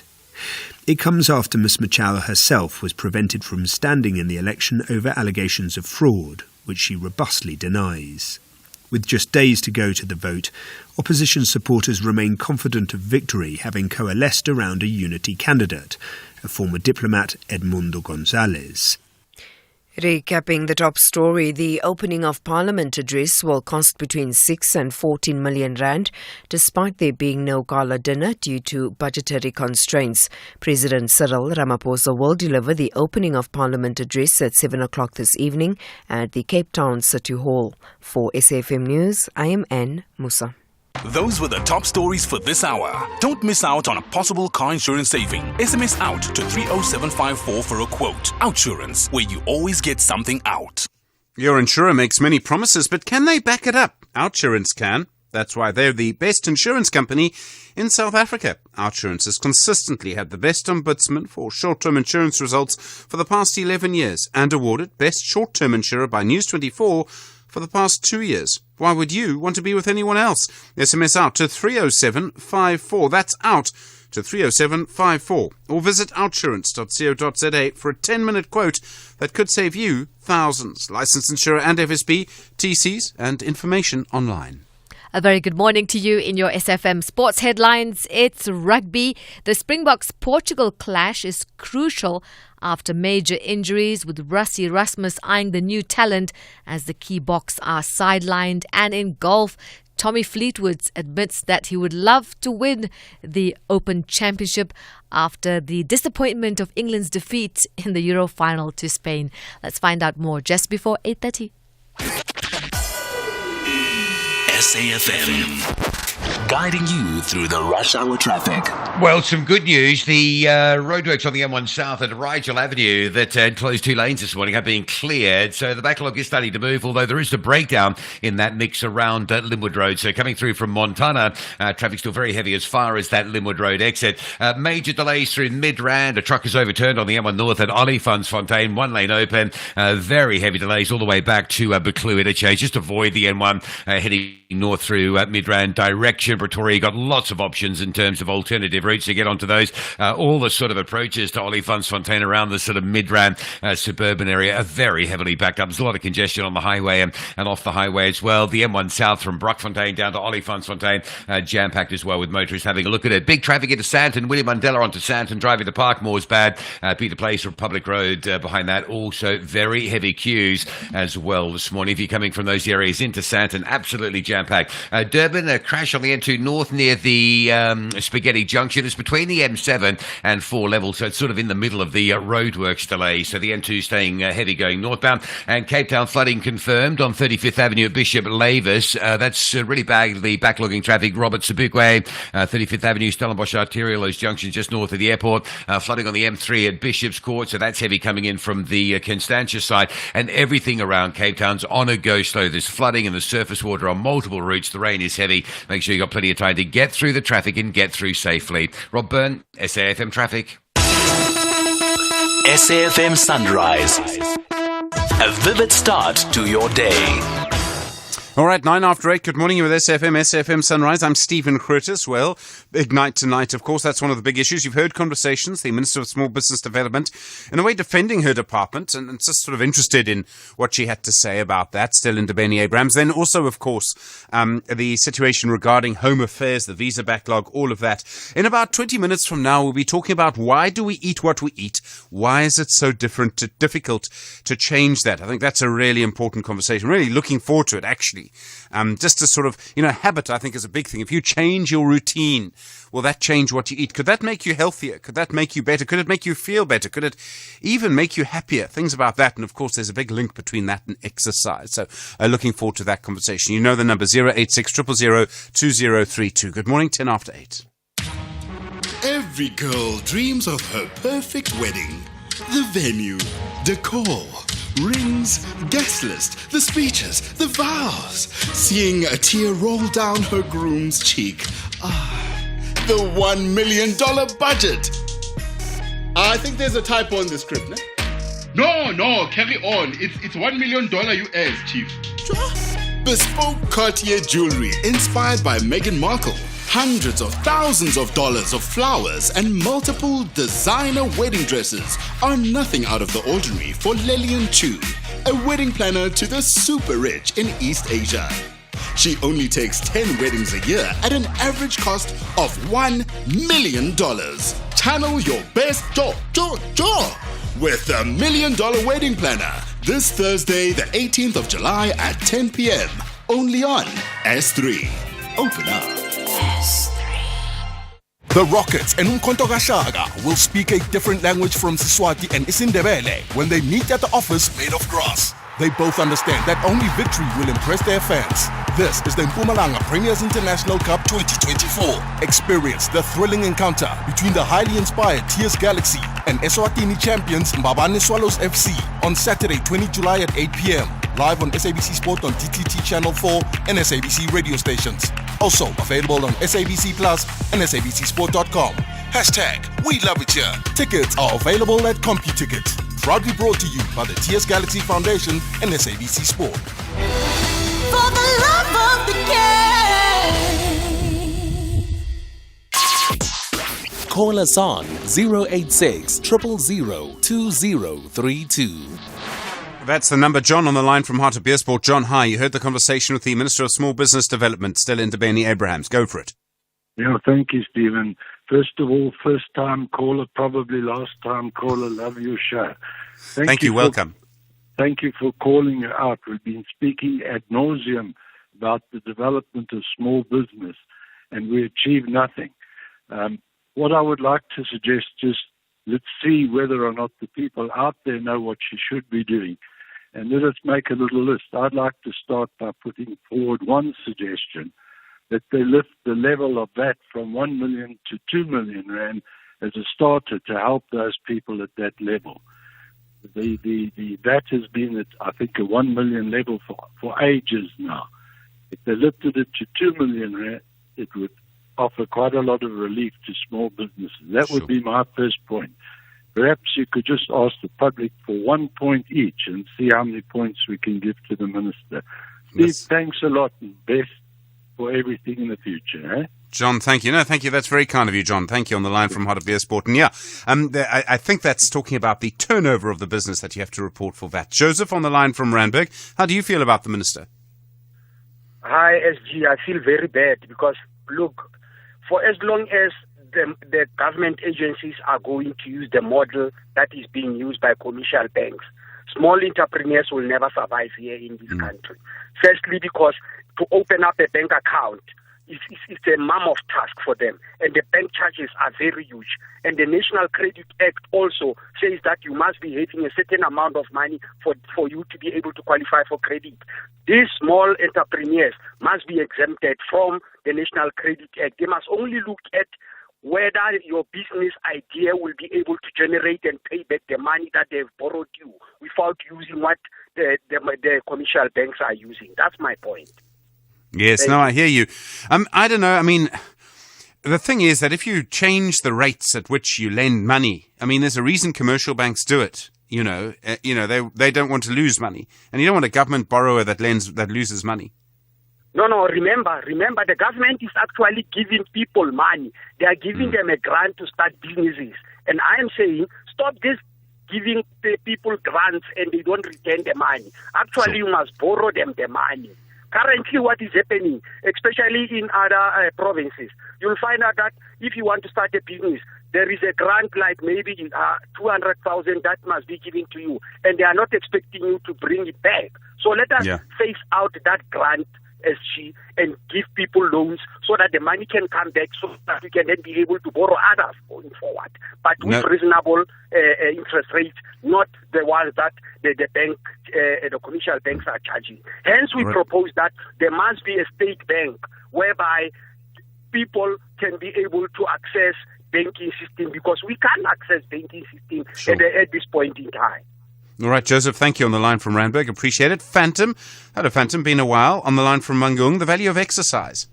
Yeah, good morning. Phantom himself here, the brother of the slain. The value of exercise, Steve. I belong to a running club here called the Center City Titaniums Athletics Club in Bloemfontein. My late brother and myself ran for the same club. He loved running so much and introduced me to running. Running and all manner of exercises are so important, especially for your state of mind. It energizes you in the morning. And the day, tends to be a very, awesome day. You feel good. You deal with all the opportunistic health diseases as well. I think it is important that as a country, we really need to put, a serious effort towards teaching and making people understand that exercise is important. It gets you healthy. It gets you younger. Stephen, I'm in my 50s, and if you were to look at me, you wouldn't believe it. Look like I'm 25 years old. That's what exercise does to you. Phantom, that's where you should have started. That's the advert for it. Thank you. The line from Mangong. Yeah, exercise really so important. 16 minutes after 8. First in the morning, SAFM Sunrise with Stephen Grootes. Well, the South African Early Childhood Review says that we have nearly 7 million children under the age of 6 in our country, and 40% of them are living in homes that don't have enough money to give them proper food. I mean, just think about that. Nearly half. And we see reports about numbers, but I can't remember a report that really, staggered me as much as this one. Nearly 40% of them don't live in homes that can't give them enough food. And that means children also then have to use the sort of government package of early childhood development services. Dr. Catherine Hall is a senior researcher at the Children's Institute at the University of Cape Town. Dr. Hall, good morning. Good morning, Stephen. This is such a frightening number. I mean, presumably this means that 40% of children are either at risk of or are not, getting enough food. Yeah, we've had a long-term challenge of high poverty rates across the country. And of course, this is, then thinking about social grants, social assistance is really important as a way of ameliorating poverty until we fix the unemployment crisis. But what this report is doing is it's providing a kind of a status report over the last period, the kind of pre-post-COVID period.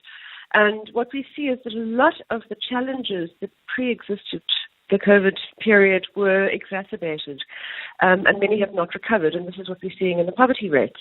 So, for example, we've always had very high rates of poverty, but they really spiked during 2020. And we worried that we are continuing to see rising child poverty rates. And alongside of that are a whole lot of other indicators that suggest that that there's rising child malnutrition. An HSRC nutrition study that came out recently suggested that child stunting rates may be even slightly higher than they were found to be in the 2016 Demographics and Health Survey, and then it was already around more than a quarter of all children stunted, which is a sign of chronic undernutrition. And preliminary estimates on mortality suggest that child mortality rates are also rising. So this report is really a call to action for the Seventh Administration to prioritize investments in children. Firstly, children need to survive and thrive. Secondly, everyone's talking about the economy, but if we don't invest solidly in early childhood development, which is a critical period of life, then everything that comes after that is essentially amelioration or mitigation. We need a healthy generation of children to grow up in South Africa, to become a productive workforce and strong parents. And this is an opportunity that we seem to have missed for the last 30 years. So we're really putting it, forefront for the next administration to think about. I mean, there's so much to do. Interventions that work. People will talk about a basic income grant, increasing the child support grant. I mean, would that make a difference? Yeah, well, yes, they're both very important. A basic income grant is on the table, it's being discussed, it needs to happen, but the child support grant also needs to be increased, or we use the word restored, because it actually was originally set at the basic cost of feeding and clothing a child, and it's been eroded through years of cumulative increases that were below inflation, especially recently where we had very high food inflation. So we've seen the child support grant losing a lot of its buying power. And of course, for children under 6, many of them are not attending early learning facilities. Many of them rely entirely on households for all of their nutrition. And this might be contributing to the rising rates of malnutrition. So social grants are an essential first course of action. I have no doubt that some form of basic income grant is going to be introduced over the next few years. But in the meantime, we have an existing child support grant. It's a very efficient pipeline into the poorest households with children. And we really do hope to see some restoration of that amount, at least to the food poverty line. Dr. Catherine Hall, thank you, Senior Researcher at the Children's Institute at the University of Cape Town.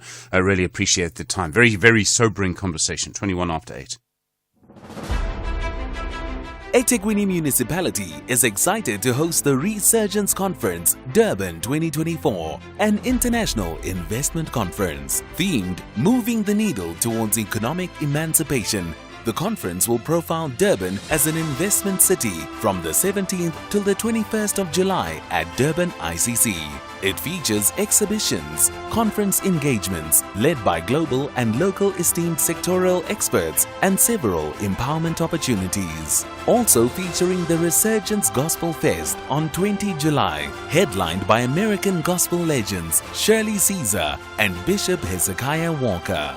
Sharing the global stage with international acts are local gospel stars Dumi Mkokstad, Ayanda Ntanzi, Xoli Mwango, and Mngobi Nxumalo. Tickets are available at Ticket Pro. The world's best cooking show is coming to S3. MasterChef South Africa Season 5. You'll meet 20 talented home cooks from around Mzansi, Noma Uphumapi, and no matter your favorite dish. See if the chefs can handle the heat in the kitchen in a race to be crowned MasterChef South Africa. Starts Saturday 13 July at 7:30 p.m. on S3, Channel 193. MasterChef South Africa, proudly sponsored by Pick n Pay. The Science of Life on SAFM. 22 minutes after 8. Well, comments from the new communications minister, the DA Solly Malati, that the cost of data must come down, must not be a burden for people. And we've seen such big changes in the last 5 to 10 years in terms of the cost of data, and particularly mobile internet data. Jan Vermeulen is the editor at mybroadband.co.za. Jan, good morning. Good morning. It's a pleasure to be here. So we've seen prices really come down quite dramatically over the last 5 to 10 years. How much further can they still fall? And I imagine in some places data is almost free. Yes. So South Africa's data prices are okay. We're about, if you compare us, if you look at, a survey like cable.co.uk's annual survey that they do on 1 gigabyte data bundles, South Africa falls in about the middle of the pack. So there are plenty of countries that are cheaper than us, including a handful, not many, but a handful of other African countries. And so there's definitely scope for data to be cheaper, but this is kind of where I operate at the limit of my expertise, because from a South African perspective, I think that we have to look at macroeconomic changes for prices to come down substantially further. And what I mean by that is it comes down to economies of scale. So if you look at countries where data is cheaper, it's either there's some kind of government subsidy, or there's just huge economies of scale. And so the average revenue per user that these networks get is much higher than in South Africa. And so they're able to offer a very different sets of products than we have in South Africa. Like in South Africa, for example, the data bundles have to range from, a few rand for a couple of megs for a day, or a few rand for even a gigabyte for a day, all the way up to offering people 10 gigs, 20 gigs, 600 gigs. And so that diversity that's needed to accommodate people at different income levels makes it so that it's incredibly difficult to offer, just a huge amount of data at a set price and everybody gets it. So if everybody can afford to pay 300 Rand a month in South Africa, that would drastically change the way these products are structured, and would make it possible to offer much more data for that price. But unfortunately, that is out of reach for most people. Most people can't afford 300 Rand a month. I mean, what's also changing, interestingly, is how much free data there is. You go into any office and someone gives you the password, or you got it last time, or whatever it is. I mean, there are lots of places you can get free data. That doesn't help you in most rural areas at all. No. And so in rural South Africa, where the innovations that are happening there are typically satellite-based. Wireless ISPs are doing a good work out there. And then, yes, LTE and 5G is slowly rolling out to more remote areas of the country, but 5G probably a ways off, 4G probably, or LTE probably more realistic. But yeah, the second you move off the main road in rural South Africa, you typically don't have good cellular or mobile data coverage. And so, there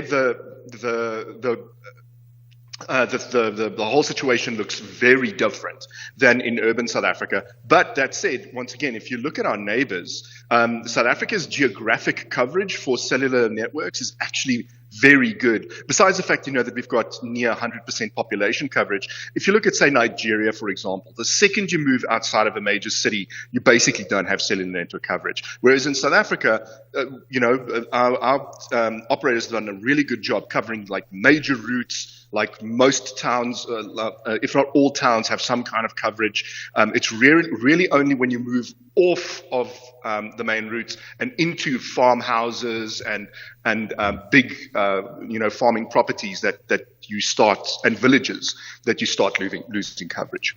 Jan Vermeulen, thanks very much indeed. Do appreciate it from mybroadband.co.za. 27 after 8. This is SAFM Sport with Zai Khan.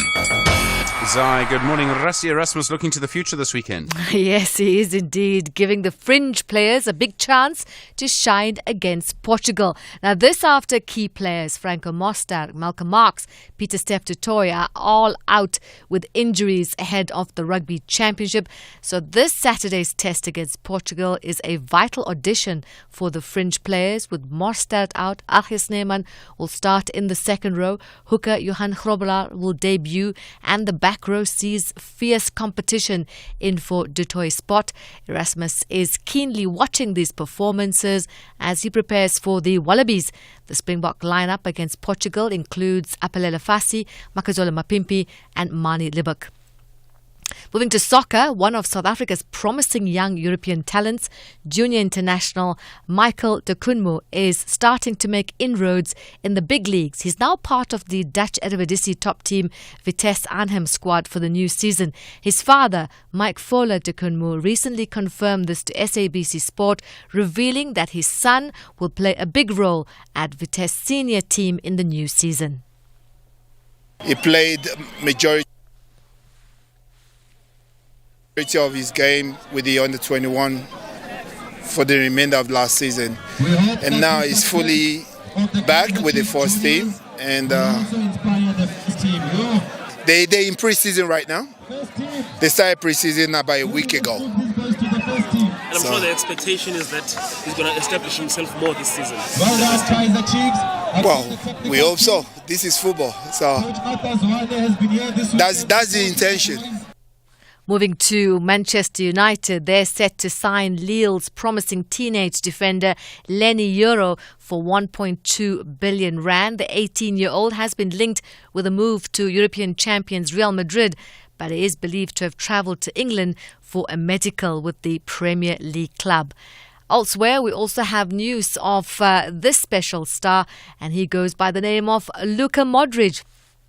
He signed another contract extension with Real Madrid, bringing the Croatia midfielder back for a 13th season with the club. Madrid said Modric has agreed to extend his contract until June 2025. And finally, golf. Tommy Fleetwood is keeping his spirits high as he aims for his first major win at the Open. After an impressive season, including victory at the Dubai Invitational and a third-place finish at the Masters, Fleetwood remains optimistic despite some frustrations. He emphasises focusing on positives and his love for the game to stay motivated. It's been nice to see the course. I feel like we've had really nice weather, really, for the 3 days. I think I was here in 2016, but remembered so little about it. So it was really good to get out there and play. And the Open's always such a busy week with a really good atmosphere, even from the practice days. So just getting into the swing of things and getting into the mix of that has been great. We'll bring you more sport on SFM around 12:30. I'm Zai Khan. Zai, thanks very much indeed. Why do we eat what we eat? That's next. You're with SFM leading the conversation. Good morning. It's 8:30. Good morning. In the headlines, a pre-hearing conference against former ANC President Jacob Zuma will take place today. This has been confirmed by the acting ANC spokesperson. Zuma, through his representative and former ANC NEC member Tony Yengeni, appeared before the ANC's disciplinary hearing yesterday. The opening of Parliament address will cost between 6 and 14 million rand, despite there being no gala dinner due to budgetary constraints. President Cyril Ramaphosa will deliver the opening of Parliament address at 7 o'clock this evening at the Cape Town City Hall. And Republican members of the US Congress who attended a meeting by the FBI and Secret Service on the attempted assassination of former President Donald Trump have described the meeting was uninformative. I'll have details on these and other stories at 9. SAFM. Guiding you through the rush hour traffic.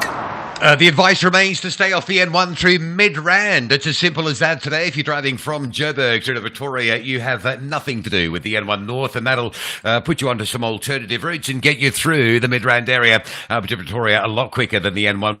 Well, it's an overturned truck. Multiple lanes are closed. The motorists have been feeding through on one lane, and at some point it'll be a full closure to recover that scene. They've already got the heavy lifting gear in there. The traffic is really crazy. It backs all the way from Olifantsfontein down through Buccleuch, down to Rivonia on the N1, and down to Limbro Park on the N3. So just stay off at Joburg through to Pretoria. You've got options. You've got the R21, you've got the R55, you've got the 511. Depends where you are. You've got a lot of side and smaller routes as well. Stay off the N1. It's a pretty simple request this morning. Coming into Sandton, it stays heavy. William Mandela from Bryanston High School down to Parkmore, Peter Place, Republic Road from Randburg, and Jan Smuts coming out of Randburg from that Republic Road down through Craighall. It's all very heavily backed up in that part of Joburg. Breakdown on the N3 at Heldenay, so very heavy coming around from Alberton off the N12 through Elands Interchange. Crash leaving Peter Maritzburg just past Market Road, so delays on your way down to Durban. And Cape Town, pretty widespread flooding this morning with some heavy rains that move through the Cape Metropole. 35th Avenue, that highly susceptible flood section is effectively flooded again, so some big delays north of the airport. Tableview is underwater, particularly near the refinery. Coburg Road, Bloberg Road, Gee Road side, it's all very bad, and flooding again in the Edgemead area, so lots of additional delays there, but it's pretty widespread. Take it easy if you're driving Cape Town this morning through this heavy rain. Rob Byrne, SAFM Traffic. Nelson Mandela once said, "We can change the world and make it better." It is in your hands. Let's honor his legacy and make every day a Mandela Day. SAFM, leading the conversations that move us. Mediated conversation on SAFM. 27 minutes now to 9 the time for your mediated conversation this morning. Have you ever wondered why you eat what you eat? In other words, while you're eating some toast this morning, some pap later, or perhaps some meat this evening, why is it that we eat in the way that we do? And there's plenty of evidence, actually, that it's very, very hard to change what we eat, and that many of us fail to do it. But unfortunately, the consequences can be there for all to see. We have a high rate of obesity. We eat a lot of food that can be really unhealthy. And this is also because good food can be quite expensive. So many people are simply unable to buy the kind of food that would make us healthier. So then, why do we eat what we eat? What are the consequences and how do we change it? Nomzamo Dlamini is a PhD candidate in the University of Pretoria's Department of Consumer and Food Sciences. She's recently conducted some research on why people choose the food that they do. Pamela Naidu is the Chief Executive Officer of the Heart and Stroke Foundation. And Elska Rich is a dietitian and spokesperson for the Association of Dietetics in South Africa. We start then with Nomzamo Dlamini from the University of Pretoria's Department of Consumer and Food Sciences. Nomzamo, good morning and thanks for your time. Good morning. Thank you for having me.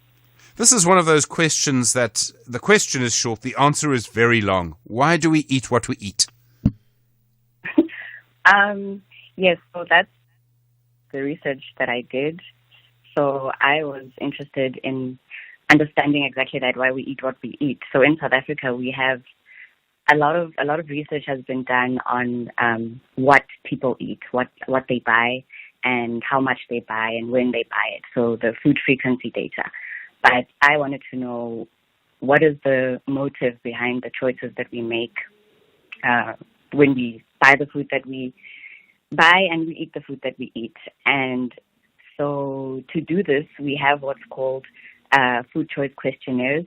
And what I noticed is that although useful, all of these questionnaires were developed in the global north.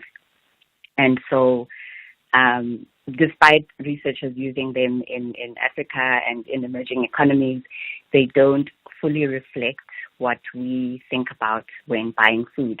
And so I decided, okay, it's time for us to create our own tool to help us measure food choice motives. And so I had focus group discussions with people from low, middle, and high income background to gather insights on the reasons why we eat what we eat. And so with that, I was able to develop a food choice questionnaire, which I recently published. And some of the main differences that we saw between the questionnaire from our context and the ones that came from the global north is, for example, how important meat is to us in South Africa, how we value it and we sort of build our meals around it. That's one example. Another example is how people in the global north will think about health is in a health positive way. So they will talk about things like, I eat food that supports my weight goals, I eat nutritious, I eat food that's high in protein. Whereas when I had conversations with people, in general, they knew what healthy food is and they knew what to do, but the conversation was more about, this is why I'm not doing it. These are the constraints to healthy eating. And you were right in your introduction when you said that a lot of the healthy food is expensive, and that was exactly one of the reasons. It's that people can't afford healthier food in many cases, and they find it hard to change their poor food habits. For example, another one was unhealthy food usually tastes better. Yeah. It's, it's very interesting. Changing what we eat. How difficult is that? I mean, if you decide, actually, I'm going to try and make a change, I'm going to cut back on even something as simple as sugar in my tea, But actually, you get used to something, and I think none of us really have stood back and thought, these are my daily habits. Why are they my daily habits? We don't really do that. Yeah, we don't. And I think something that would help a lot is education, a lot more education, if we somehow find a way to remind people that this is why you need to reduce your sugar. And our health practitioners in the country are doing a good job at that, because in my focus group discussions, people mentioned that they get their health advice from the nurses and all of that. But, and it's hard to change a habit. But I think if people really understand the reasons why, and the healthier alternatives are also accessible to them, I think it will make things easier. We have a saying in my house to do with our children, that food is mood. Does what we eat change the way we feel? The way we feel, based on my data, the way we feel certainly informs what we eat. That's something that came out strongly in my research. For example, there were statements like, I eat junk food when I'm stressed, or I crave sweet or fatty food when I'm moody. I eat when I'm bored. So our moods and we are emotional eaters. And our environment also, being in a stressful environment, for example, would also have an impact on that. We see in some places people have made a deliberate choice, a conscious choice, sometimes on their own, sometimes with groups of people, to eat less meat. And I'm fascinated by this, because the trend as humans have got richer is usually to eat more meat. And in fact, the richer a country gets, the more meat its people will consume. This is going the other way. Maybe for the first time in human history, people are deliberately saying, I'm going to eat less meat. Why are people doing that? So in my research, when I spoke to people, what I found is that it's in our context, it's more for health reasons. People want to reduce their meat consumption for health reasons. But then if you go to first world countries, for example, they are talking a lot about sustainability. So they want to move towards flexitarianism or veganism, vegetarianism, for sustainability goals. So for us, it's more about health. But it is true that meat in our context is kind of like a symbol of wealth, status. We plan our events around meat, and it's very important to us. You talk about flexitarianism. I know what vegetarianism is. What's flexitarianism? So flexitarianism is basically people who do eat meat, but they make an effort to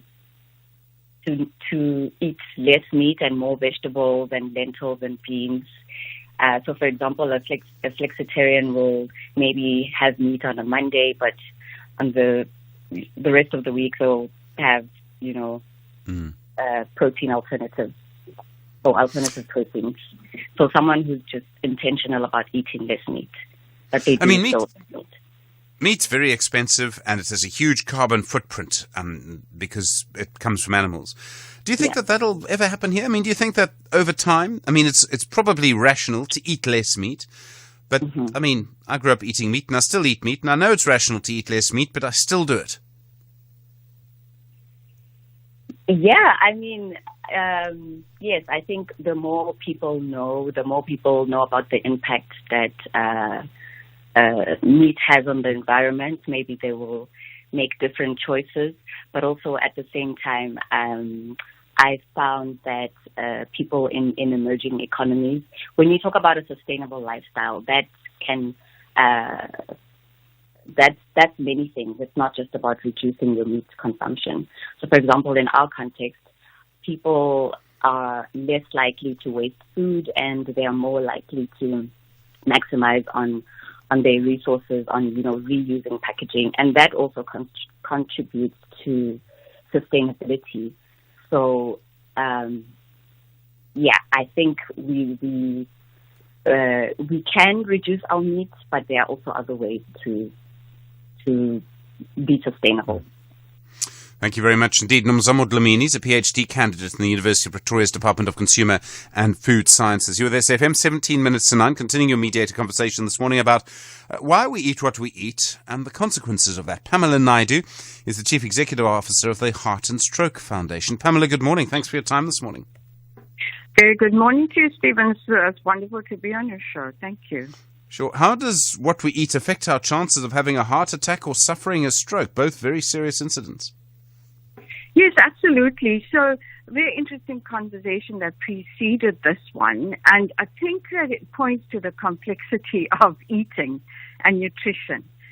So there isn't a simple solution to the question.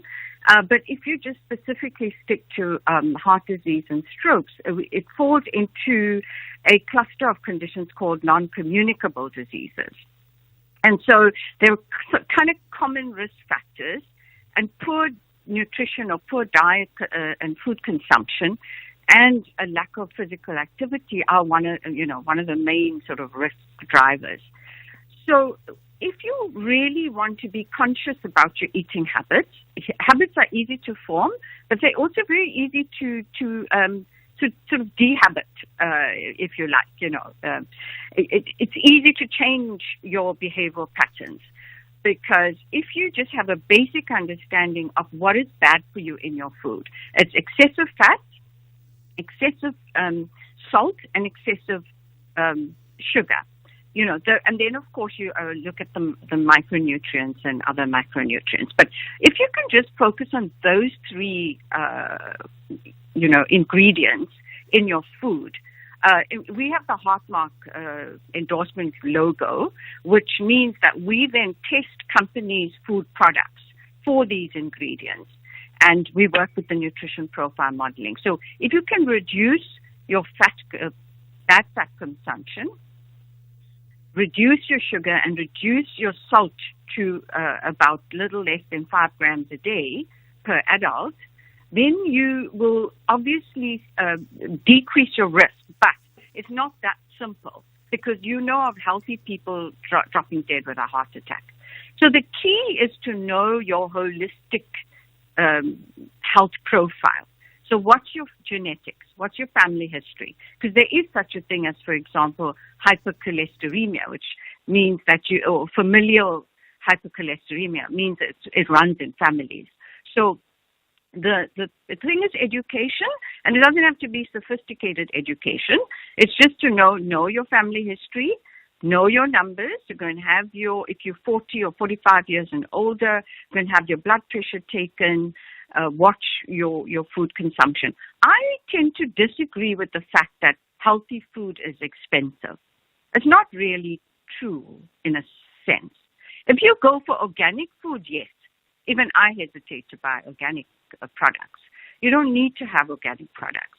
But we're a country that produces food.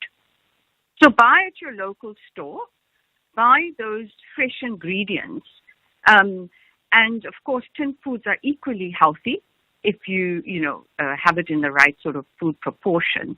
And then lastly, Stephen, what I want to bring to everybody's attention, and I think the listeners will sort of relate to this, is South Africa is a very unequal country. So if we're talking kind of like as if everybody in South Africa has this average behavioral profile. It's not true. Because if you look at, say, for example, people who have to leave early morning to work or are shift workers, the unregulated food industry is a problem in most low and middle income countries. We're a middle income country. But all that street food is unregulated. So it's for convenience. People will buy it. Of course, cost is definitely, a real factor. But I think what I'm trying to say is that if you can just be a bit more mindful, you can reduce your risk. But that I'm also saying that it's complicated. I mean, it's often, I think, Pamela, many of us just buy something to get us through the day. We don't. I don't think we get a chance to think, well, this is what it's going to be like in 10 years from now. But you just buy whatever it is to get us through the day. I mean, there's a reason Vet Cook sells so well. Absolutely. But, I'm very involved in health policy. And one of the things we are pushing is to regulate the fast food industry and the street food industry, because that is a problem. And so one of the things is you can't expect the individual to take complete responsibility. So from a public health point of view, there's a couple of prongs that we can use to help individuals. I mean, it's like akin to the sugar-sweetened beverage tax, the sin tax for tobacco. Similarly, in the food industry, it needs to be regulated. But, to be fair, there's a lot of big, good multinational and local companies that follow the food regulation. We have one of the most sophisticated food regulatory systems in the world. Around the world, more and more people are taking statins. These are drugs, usually a pill a day. It reduces cholesterol, and the whole idea is that it reduces heart attacks. Has that had an impact on the number of heart attacks? And I realize they're not related to strokes, but they could be, I suppose. Is that having an impact on what you see in your field and heart attacks and strokes? Taking statins, yes, there is I'm not a medical doctor. I'm a PhD public health, but I'm in the field, so I kind of read a lot and know a lot about this. But statins, it's in fact, when you look at access to medicines, it's access to essential drugs around the world, we are lobbying because statins are the cheapest way to actually, use in a treatment regimen. So yes, the answer is people should have more access to these preventive medications. Well, thank you very much indeed. Pamela Naidu, Chief Executive Officer at the Heart and Drug Foundation. In a moment, Elska Rich, dietitian, spokesperson for the Association of Dietetics in South Africa. How do you change what you eat? 10 minutes now to 9. SAFM. guiding you through the rush hour traffic. Well, stay off the N1 north. It's as simple as that. Moving out of Joburg to Pretoria. Have nothing to do with that route this morning. There's a big truck crash at Olifantsfontein Road. Truck overturning. I understand it's a collision with fatalities as well. So it's been there all morning since early hours overnight last night. And it really is a dreadful situation for motorists. You're stuck on the N3 from Marlborough Drive up to Buccleuch and then all the way through to Olifantsfontein. Don't underestimate it. I mean, if it's queuing from Marlborough Drive on the N3 at Limborough Park to Olifantsfontein, should give you an idea of how thick and how heavy that traffic is. The N1 north starts the queue from just after Winnie Mandela at Four Ways, all the way up through Rivonia into Buccleuch and then all the way up through to Olifantsfontein. Just stay off it. You've got lots of options to get out of Joburg to Pretoria, avoiding the N1. And then southbound, it's all badly backed up because of the onlooking factor. So from John Foster Drive down to Olifantsfontein, you might want to select an alternative route if you're coming out of Pretoria as well this morning. Still with some heavy delays into Sandton. Winnie Mandela queuing from Bryanston High School for a turn onto Sandton Drive. There's a bit of an operation there in Parkmore, which is backing everything up. Peter Place, Republic Road coming out of Bryanston and Randburg's heavy. And a lot of traffic ducking out of Winnie Mandela and electing for Ballyclare Drive. So that's pretty heavy. And separately, if you're avoiding that coming out of Randburg, there's some really heavy traffic on the Unsmuts down into Craighall. Crash on the M1 just after 14th Avenue, so that's getting heavy. And the breakdown on the N3 north at Heldenace means traffic coming up from Alberton still really heavy from Voortrekker Road territory. Leaving Pietermaritzburg on your way to Durban, a crash just by Market Road. That's a heavy queue of traffic. Durban bound this morning into that scene. And Cape Town flooding all over the city with some heavy rain that moved through the metropole a little bit earlier. Of particular concern is the Tableview area. Kuburg Road at the refineries underwater. Bad backlogs there. Gee Road next door, just up the road from Bloberg Road. That's flooded as well. Kuburg Road through the Milnerton area is underwater. Edgemead is flooding on Edgemead Drive to Bosmansdam Road. 35th Avenue again flooded at Bishop Lavis. It's pretty widespread, the flooding this morning. And if it's not flooding where you are, it's simply just a very heavy traffic morning. Give yourself plenty of time to get through safely. Rob Byrne, SAFM Traffic. The Rockets and Umkhonto will speak a different language from Siswati and Isindebele when they meet at the office made of grass. They both understand that only victory will impress their fans. This is the Mpumalanga Premiers International Cup 2024. Experience the thrilling encounter between the highly inspired Tears Galaxy and Eswatini champions Mbabane Swallows FC on Saturday, 20 July at 8 p.m. Live on SABC Sport on DTT Channel 4 and SABC radio stations. Also available on SABC Plus and SABCSport.com. # We Love It Here. Tickets are available at CompuTicket. Proudly brought to you by the TS Galaxy Foundation and SABC Sport. For the love of the game. Shopping sprees. Catching flights while others catch feelings. Shaking that thing while sipping on some bubbles on a yacht in Dubai. Some call it living soft. You know, njofo njof.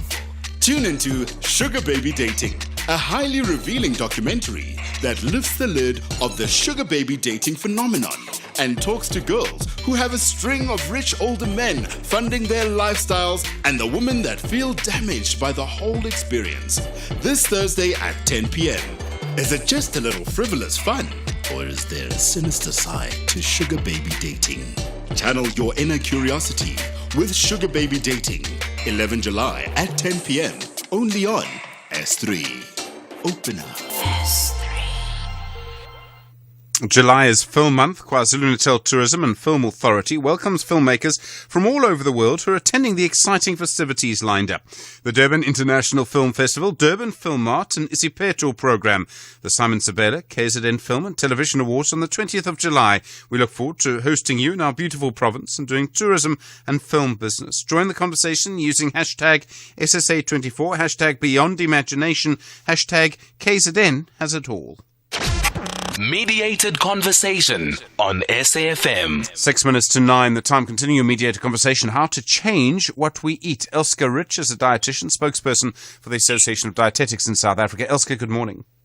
Good morning. There are millions of people who have been able to change what they eat. How were they able to do it?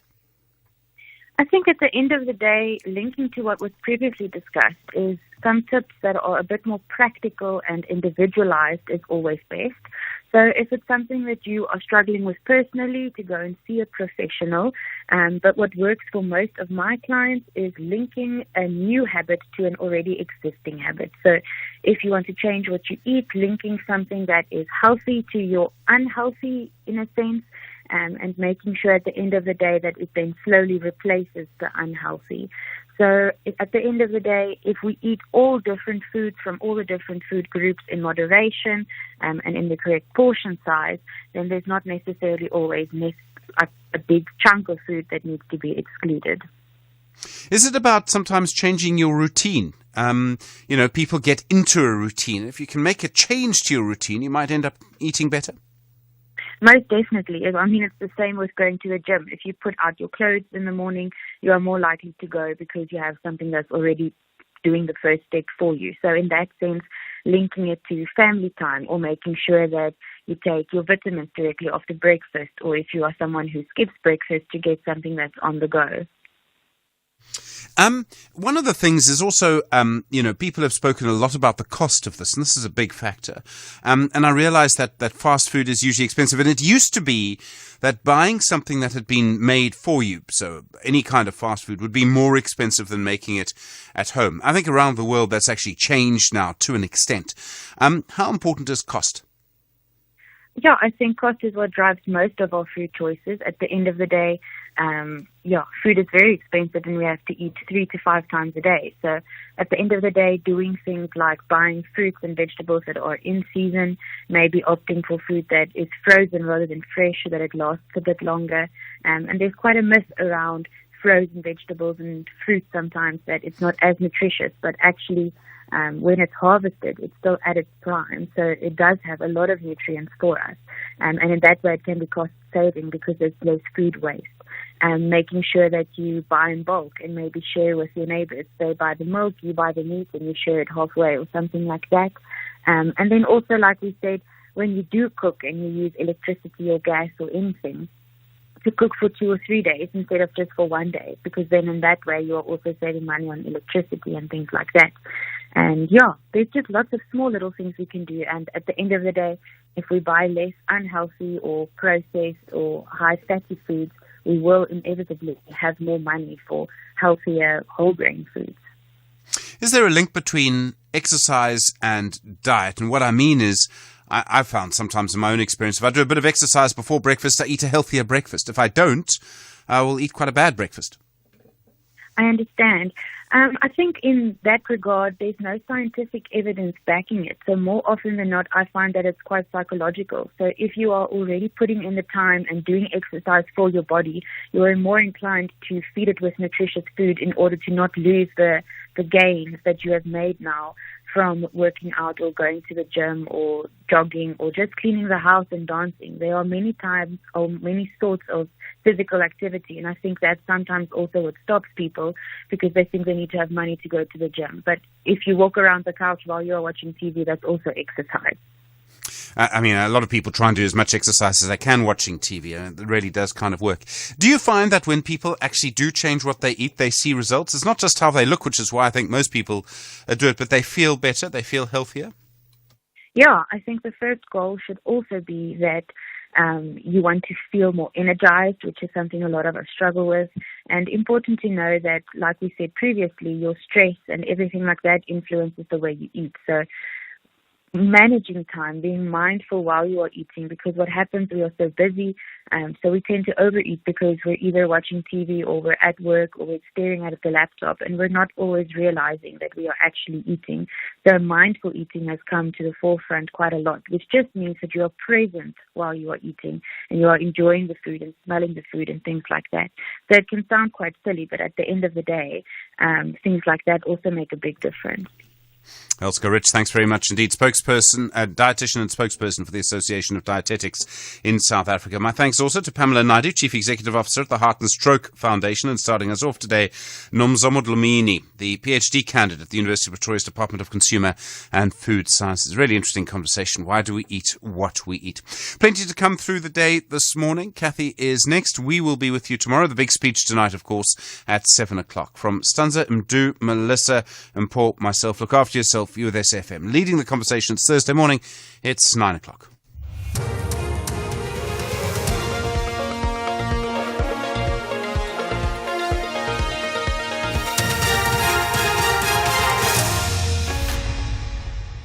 In our top story, Zuma's pre-hearing conference takes place today and Ramaphosa's opening of Parliament address this evening. Good morning. A pre-hearing conference against former ANC President Jacob Zuma will take place today. This has been confirmed by the acting ANC spokesperson, Zuko Godlimpi. Zuma, through his representative and former ANC NEC member, Tony Yengeni, appeared before the ANC's disciplinary hearing yesterday. This after the former ANC president was charged under Rule 25 of the ANC's constitution for his endorsement of the newly formed Umkhonto we Sizwe party. Godlimpi says that the pre-hearing conference will also take place virtually. A second pre-hearing conference, as requested by the representative of the charged member, to streamline issues will be held on the virtual platform on Thursday, 18 July 2024 at 12 noon. The opening of Parliament address will cost between 6 and 14 million rand, despite there being no gala dinner due to budgetary constraints. President Cyril Ramaphosa will deliver the opening of Parliament address at 7 o'clock this evening at the Cape Town City Hall. This event marks the official opening of the 7th Democratic Parliament. Secretary to Parliament, Xolile George. And the reason we budget that range is about looking at cost factors. In the last sitting in February, we budgeted 8.4 million as a budget. The actual expenditure may be less, it may be slightly more, depending on the reconciliation that we'll be doing. But this is the amount we have currently provided for on the nature of the event and scale. The 5-kilometer Mandela Walk is currently underway on the R61 in Bizana and the Eastern Cape. The Mandela Walk is part of the activities organised by the Nelson Mandela Museum, taking place in the province as part of Nelson Mandela International Day celebrations. Some of the participants in the fun walk include athletes, politicians and residents of Bizana. Our reporter Nkululeko Nyembezi reports. This Nelson Mandela Walk will end at the church where Nelson Mandela and her ex-wife, Winmatigizela Mandela, tied the knot in June 1958. The historic church structure is still standing firm, and the soup kitchen will be served at this church as part of the dedicating 7 minutes of doing good for the people.